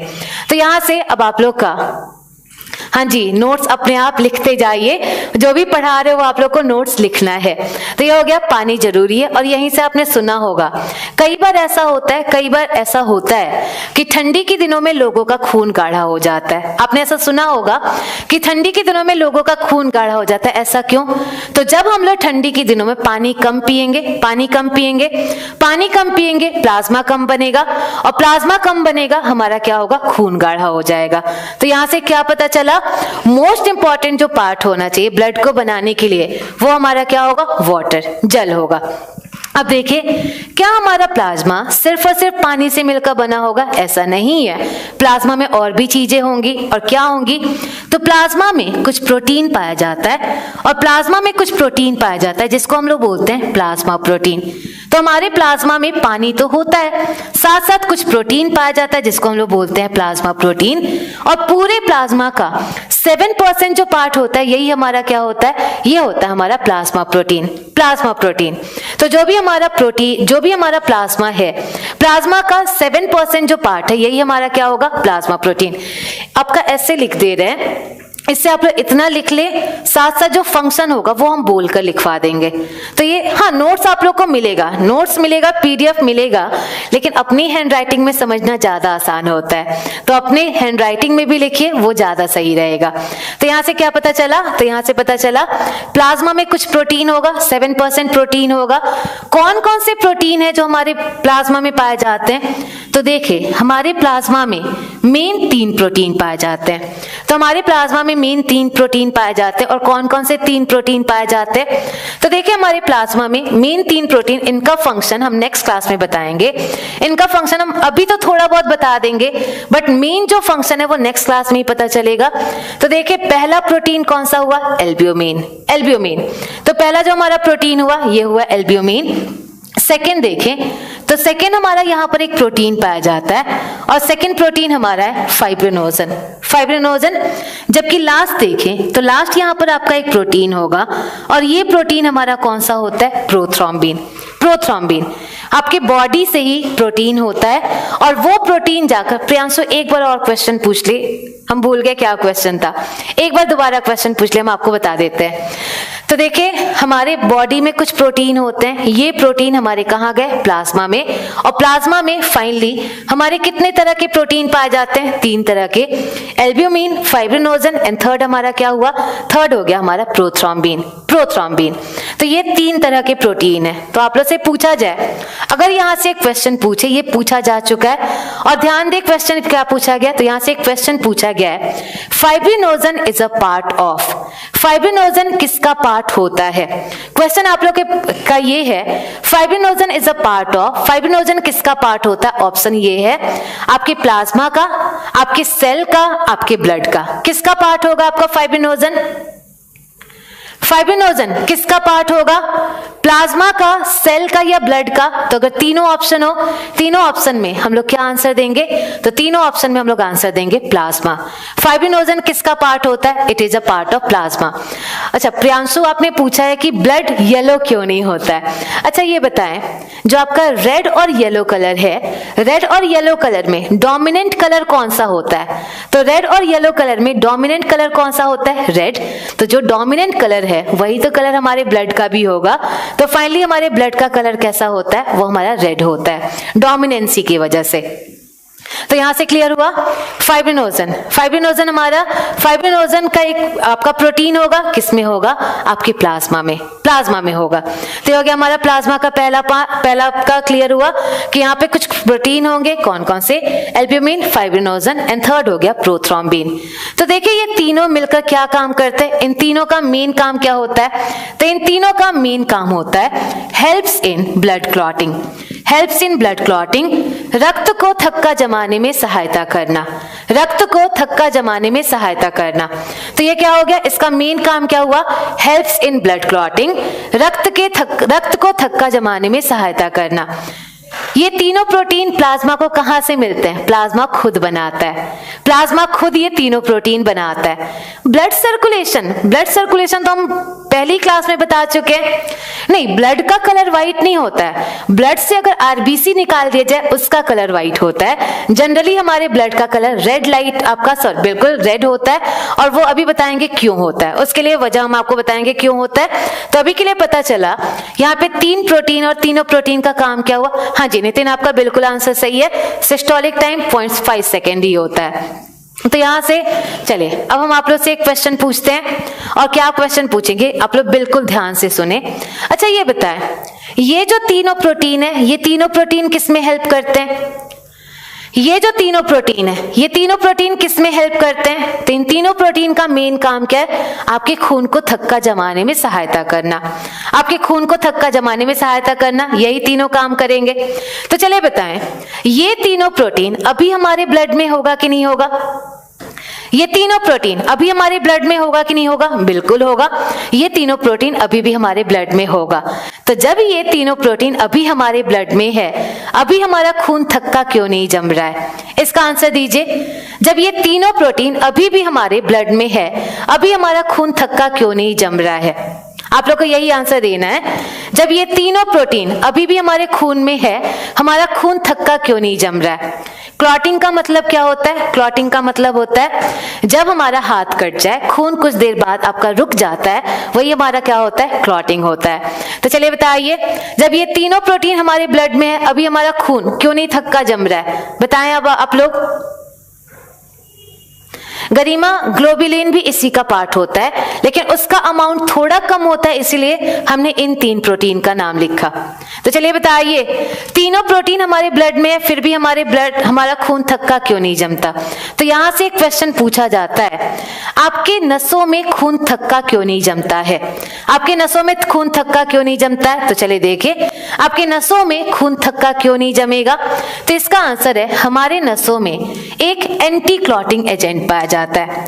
हमारे नसों में एक एजेंट पाया जाता है जिसका नाम होता है anti clotting agent. Anti clotting agent, और एंटी क्लॉटिंग एजेंट नाम से ही देखे, एंटी का मतलब क्या हुआ? आप लोग का विरोध करने वाला। एंटी का मतलब विरोध करने वाला। क्लॉटिंग का मतलब क्या हुआ? थक्का जमने का, थक्का जमने का। तो हमारे नसों में एक एजेंट पाया जाता है जो हमारे रक्त को थक्का जमने का विरोध करता है, रक्त के थक्का जमने का विरोध करता है। और इसी एजेंट को हम लोग नाम क्या देते हैं? इसी एजेंट को हम लोग नाम देते हैं हिपेरिन। हमारे नसों में एक एजेंट पाया जाता है जो हमारे खून को थक्का जमने से रोकता है, और खून को थक्का जमने से रोकता है। इस एजेंट का आपका नाम क्या होता है? हिपेरिन। हिपेरिन। और ये हिपेरिन हमारे नसों में पाया जाता है। जब तक हिपेरिन हमारे नसों में होगा, ये नसों में खून के फ्लो को आपका बरकरार रखेगा या आपके रक्त को थक्का जमने से रोकेगा। लेकिन जैसे ही आपको चोट लगती है, आपका खून नसों से बाहर आता है, और खून नसों से बाहर आया, नसों के बाहर तो आपका हिपेरिन होगा नहीं, और आपका खून क्या होता है, थक्का जम जाता है। तो जब भी आप लोग से पूछे नसों के अंदर खून को थक्का जमने से कौन रोकता है, नसों के अंदर खून को थक्का जमने से कौन रोकता है, तो आप लोग बता सकते हैं नसों के अंदर खून को थक्का जमने से कौन रोकता है, हिपेरिन। हिपेरिन। और ये क्वेश्चन कई बार पूछा जा चुका है, नसों के अंदर खून को थक्का जमने से कौन रोकता है, हिपेरिन। ये हिपेरिन हमारा बनता कहां से है, तो हिपेरिन हमारा बनता है लिवर से, लिवर से, यकृत से। तो जो भी हमारा हिपेरिन है, हिपेरिन हमारा कहां से बनेगा, लिवर से बनेगा, यकृत से बनेगा। तो याद रखिएगा।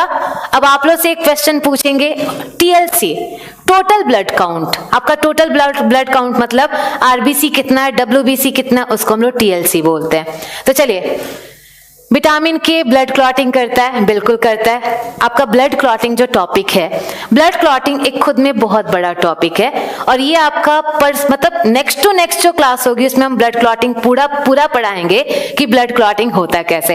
एक चीज पे ध्यान दें आप लोग, पहले एक चीज पे ध्यान दें। आप लोग को ऐसा मतलब कई बार ऐसा लगता है कि आप लोग कंफ्यूज हो जाते हैं कि क्या पढ़ रहे हैं क्या नहीं पढ़ रहे हैं। आप लोग थोड़ा धीरे धीरे टाइम दें, धीरे धीरे हम आपको सब कुछ पढ़ाएंगे। आप लोग को बहुत सारे लोग इसी में ब्लड ग्रुप भी पूछने लग रहे हैं, इसी में हम लोग ब्लड डोनेट करना भी पूछने लग रहे हैं। हम समझ रहे हैं कि अब आप लोग ब्लड मतलब आप लोग बायो पढ़ रहे हैं, तो आप लोग की उत्सुकता बढ़ती होगी कि हमें सब कुछ पता चले, लेकिन सब कुछ पता चलने का एक टाइम होता है। पंकज जैसे बार बार क्वेश्चन पूछ रहे कौन सा हार्मोन होता है, कौन सा हार्मोन होता है, तो सबका एक टाइम है, और टाइम के अकॉर्डिंग हम सब कुछ बताएंगे कि ब्लड ग्रुप क्या होता है, आपका ब्लड क्लॉट क्या होता है, सब कुछ बताएंगे। तो उसके लिए वेट करना होगा, एक ही क्लास में पूरे डॉक्टर नहीं बन जाएंगे आप लोग। वेट कीजिए, धीरे धीरे सब कुछ पता चलेगा। हम आपसे प्रॉमिस कर चुके हैं कि आपको हाफ डॉक्टर बना ही देंगे। आप लोग थोड़ा इतना जान ही जाएंगे बायो कि आप लोग कम से कम पेपर तो आप लोग निकाल ही सकते हैं। तो उसके लिए वेट कीजिए, वेट कीजिए, सब कुछ पढ़ाया जाएगा। हाँ जी बिल्कुल, क्यूरियोसिटी कभी खत्म नहीं होती है, लेकिन इसका मतलब ये भी नहीं है कि क्यूरियोसिटी में ये जान ले कि अब पढ़ाया नहीं जाएगा, पढ़ाया जाएगा, सब कुछ पढ़ाया जाएगा। तो चले, अब हम आपको क्या पढ़ा रहे थे, यहाँ पे पढ़ा रहे थे हमारा हिपेरिन कहाँ से बनता है, लिवर से बनता है, और ये क्या करेगा, नसों में खून को थक्का जमने से रोकेगा, खून को थक्का जमने से रोकेगा। तो यहाँ तक अब आप लोग को पता चला। तो आप लोग का जो प्लाज्मा है, प्लाज्मा खत्म हो गया, प्लाज्मा खत्म हो गया, बिल्कुल नहीं, अभी भी प्लाज्मा का 1% बचा हुआ है, अभी भी प्लाज्मा का 1% बचा हुआ है। और प्लाज्मा का कौन सा 1% बचा हुआ है, तो चलिए देखें। जो हमारा प्लाज्मा है, प्लाज्मा में लास्ट पाया जाता है salts and minerals, salts and minerals. इसमें कुछ नमक होंगे, और नमक के साथ साथ इसमें क्या होंगे, कुछ खनिज होंगे। तो ये जो हमारे सॉल्ट्स एंड मिनरल्स हैं, ये कितने परसेंट में होंगे, 1%, 1%। तो 1% में हमारा क्या होगा, नमक होगा, खनिज होगा। जैसे यहाँ पर आपका सोडियम पाया जाता है, पोटेशियम पाया जाता है, यहीं पर हमारा बाइकार्बोनेट आयन वगैरह पाया जाता है। ये सारे कितने में पाया जाएगा, 1% में, 1% में।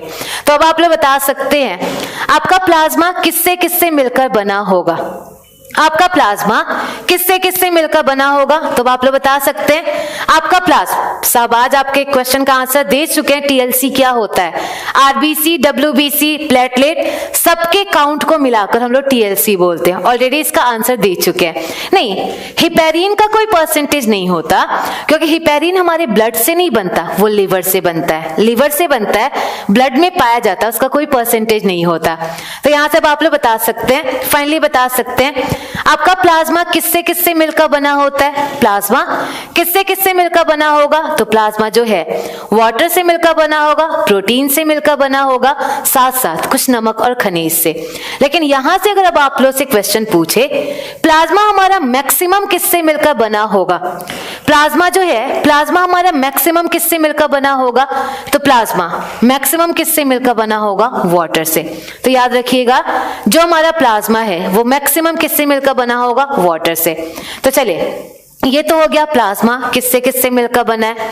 तो अब आप लोग आंसर देंगे, और अब आप लोग क्या आंसर देंगे, तो अब आप लोग सब लोग आंसर देंगे what is the main function of plasma. Plasma का मेन काम क्या होगा? What is the main function of plasma? Plasma का मेन काम क्या होगा?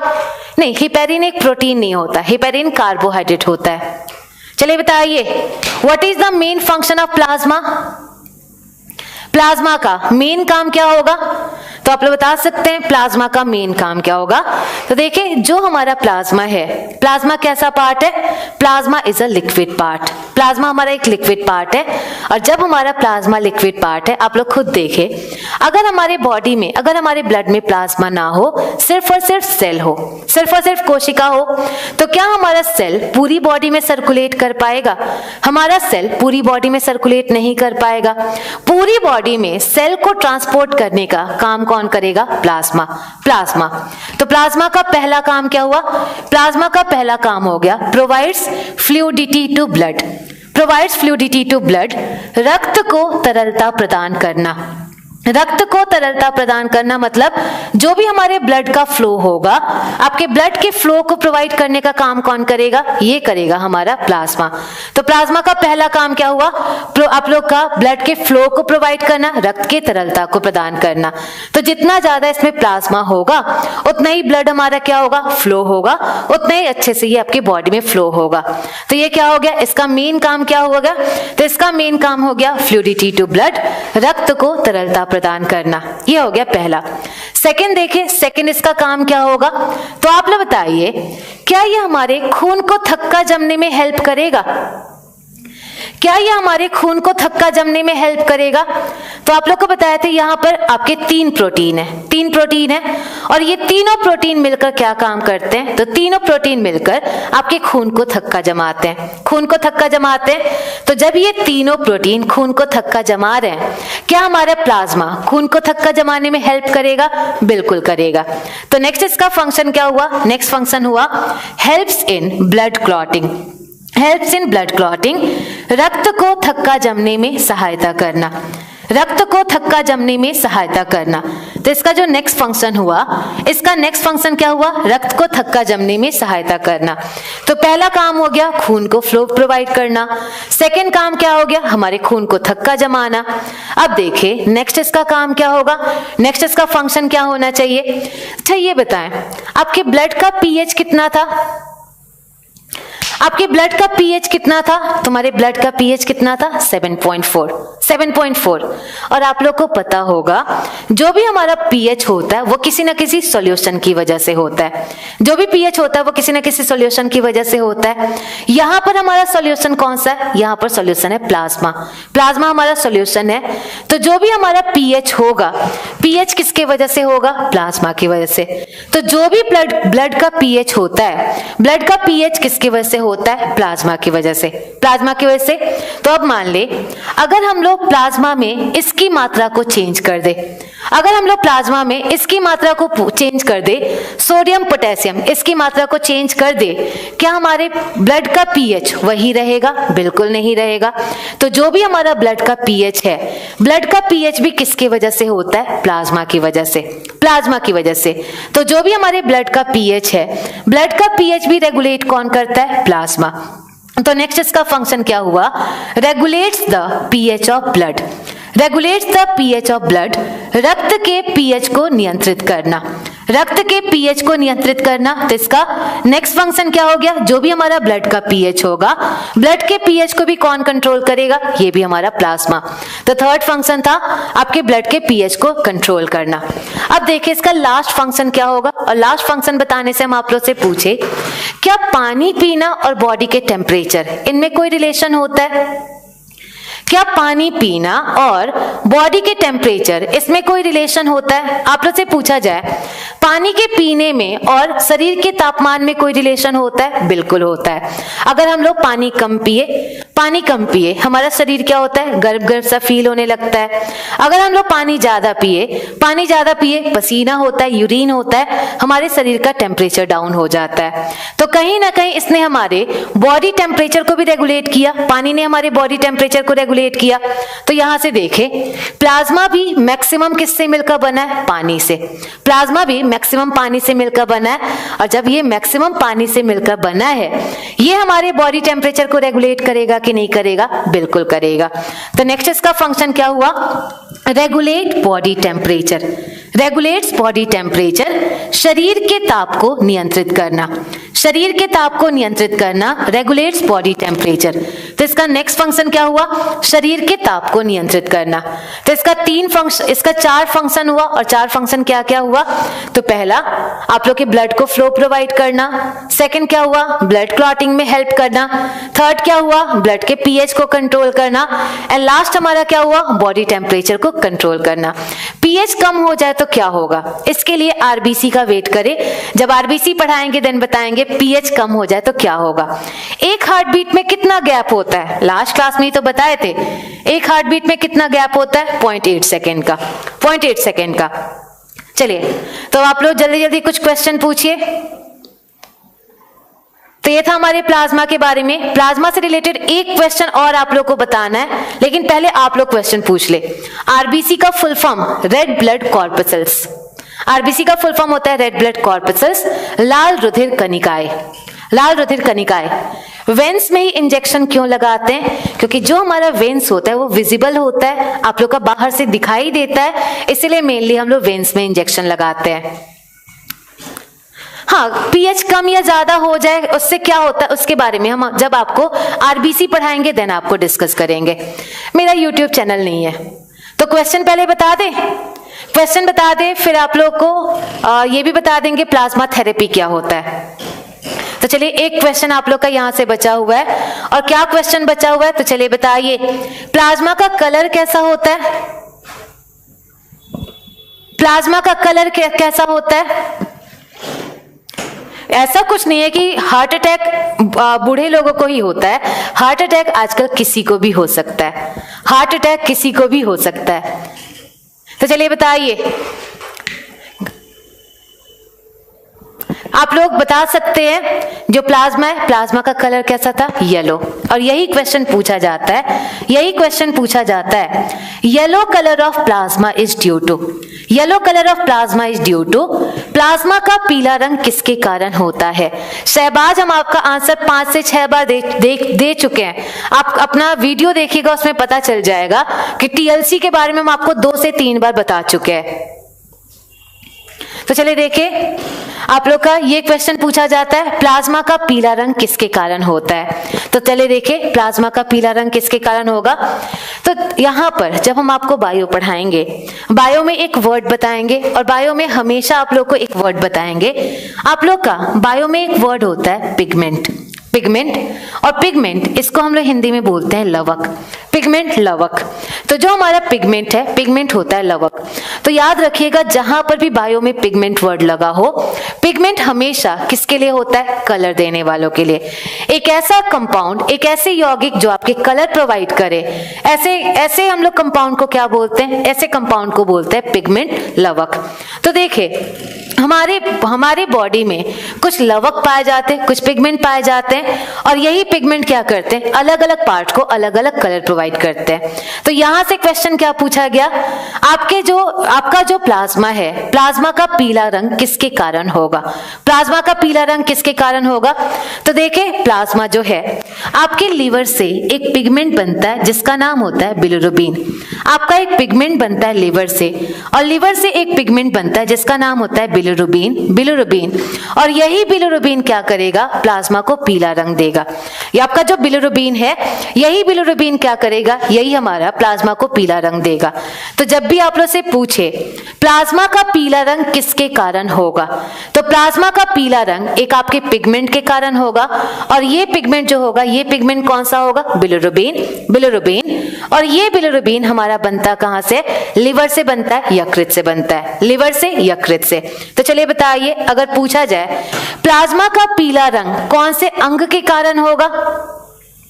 प्लाज्मा का पीला रंग कौन से अंग के कारण होगा? यहां से क्वेश्चन का आंसर दीजिए। प्लाज्मा का पीला रंग कौन से अंग के कारण होगा? तो प्लाज्मा का पीला रंग अंग कौन सा होगा? अंग होगा हमारा लिवर, जबकि पिगमेंट हमारा कौन सा होगा? बिलिरुबिन। तो यहां से याद रखिएगा, एक क्वेश्चन याद रखिएगा, आप लोग हमेशा याद रखिएगा, जहां कहीं भी पीला रंग हो, जहां कहीं भी हमारा बॉडी पीला रंग से रिलेटेड हो, पीला रंग हमेशा किससे रिलेटेड होगा? बिलिरुबिन से, बिलिरुबिन से। तो जहां कहीं भी पीला रंग हो, हम आपको बताएंगे यूरिन का कलर, यूरिन के कलर में भी बिलिरुबिन का रोल होता है। तो बस इतना याद रखिएगा, जहां कहीं भी आप लोग का बिलिरुबिन हो, बिलिरुबिन हमेशा किससे रिलेटेड होगा? यह हमेशा आप लोग का रिलेटेड होगा पीला रंग से।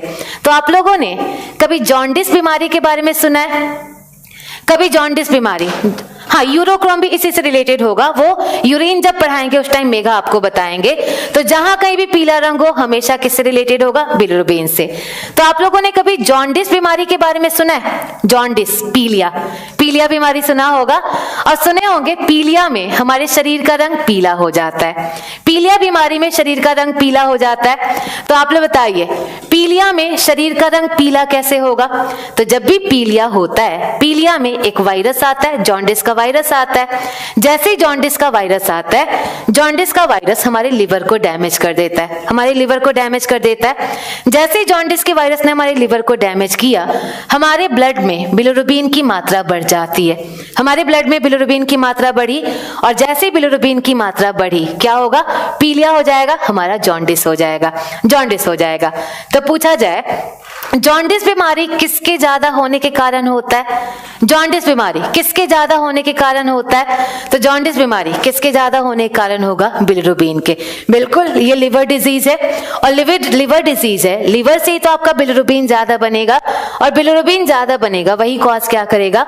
जॉन्डिस कॉज करेगा। ये आप लोग का सिंपली यही आप लोग का पीलिया करेगा।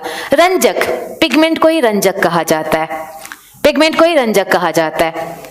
फाइनली क्लियर हुआ यहां तक? तो नेक्स्ट क्लास में हम आपको क्या पढ़ाएंगे? नेक्स्ट क्लास में पढ़ाएंगे आरबीसी, उसका आप लोग का फुल फॉर्म क्या होता है, आप लोग का प्लाज्मा कहाँ बनता है, प्लाज्मा हमारे बॉडी के अंदर ही बनता है। तो हम आपको पढ़ाएंगे आरबीसी क्या होता है, आरबीसी का कलर किसके कारण होगा, ये सब कुछ आपको डिस्कस किया जाएगा। ऐसे हम आपको डब्ल्यूबीसी, प्लेटलेट, ये सब कुछ पढ़ाएंगे। तो ये सारा आपका आएगा सेल्स या कॉर्पसल्स वाले में। तो हम आपको लास्ट बता दे रहे हैं प्लाज्मा थेरेपी। आप लोग 5 मिनट तो टाइम दे ही सकते हैं एक्स्ट्रा, आप लोग 5 मिनट तो दे ही सकते हैं एक्स्ट्रा टाइम। तो चलिए 5 मिनट में हम आपको लास्ट में बता देते हैं what is plasma therapy, plasma therapy क्या होता है। और आप लोग सुनते होंगे आजकल कोरोना के इलाज में बहुत सारे प्लाज्मा थेरेपी, ये वर्ड बहुत ज्यादा आप लोग को सुनाई दे रहा होगा। तो देखिए प्लाज्मा थेरेपी होता क्या है, जिन लोगों को भी कोरोना हो जाए, जिनको भी कोरोना हो जाए, अगर वो कोरोना से खुद को बचा ले, कोरोना से वो बच जाए, तो जब वो कोरोना से बच गए मतलब उनके बॉडी में कोरोना के खिलाफ इम्यूनिटी प्रोड्यूस हो चुकी है, उनके बॉडी में जो है कोरोना के खिलाफ इम्यूनिटी, और इम्यूनिटी का मतलब एंटीबॉडी प्रोड्यूस हो चुका है। एंटीबॉडी नेक्स्ट क्लास में बता, चलिए प्लाज्मा थेरेपी नेक्स्ट क्लास में ही समझाएंगे, क्योंकि जब तक एंटीबॉडी नहीं पता होगा प्लाज्मा थेरेपी भी समझ नहीं आएगा। तो नेक्स्ट क्लास में इसको समझाएंगे। पिगमेंट क्या होते हैं, जो भी कलर प्रोवाइड करते हैं उन्हीं को पिगमेंट बोलते हैं। करण एक बार क्वेश्चन पूछ ले, हम शायद ध्यान नहीं दिए होंगे, क्या क्वेश्चन पूछा था आपने?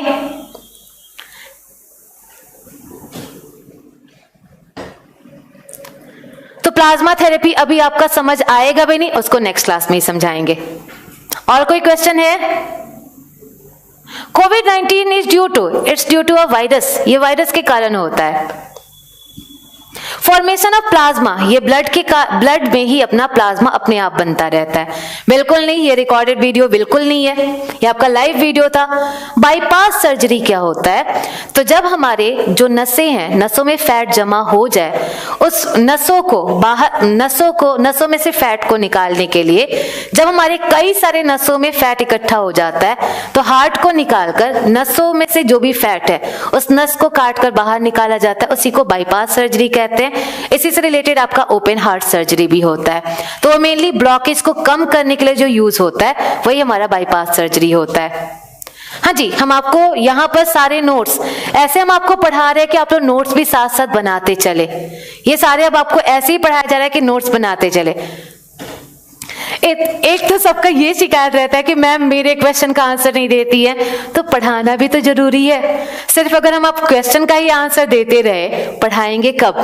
तो दोनों ध्यान देना होता है, दोनों पढ़ाना होता है, इस पर भी ध्यान देना होता है, आपके कमेंट्स पर भी ध्यान देने होता है। चलिए, तो अब जो भी होगा नेक्स्ट क्लास में हम आपको पूरा पढ़ाएंगे। नेक्स्ट क्लास तक आप लोग और भी क्वेश्चन लेकर आइएगा, सारा आप लोग को बताएंगे। तब हेमोग्लोबिन क्या होता है नेक्स्ट क्लास में पता चलेगा।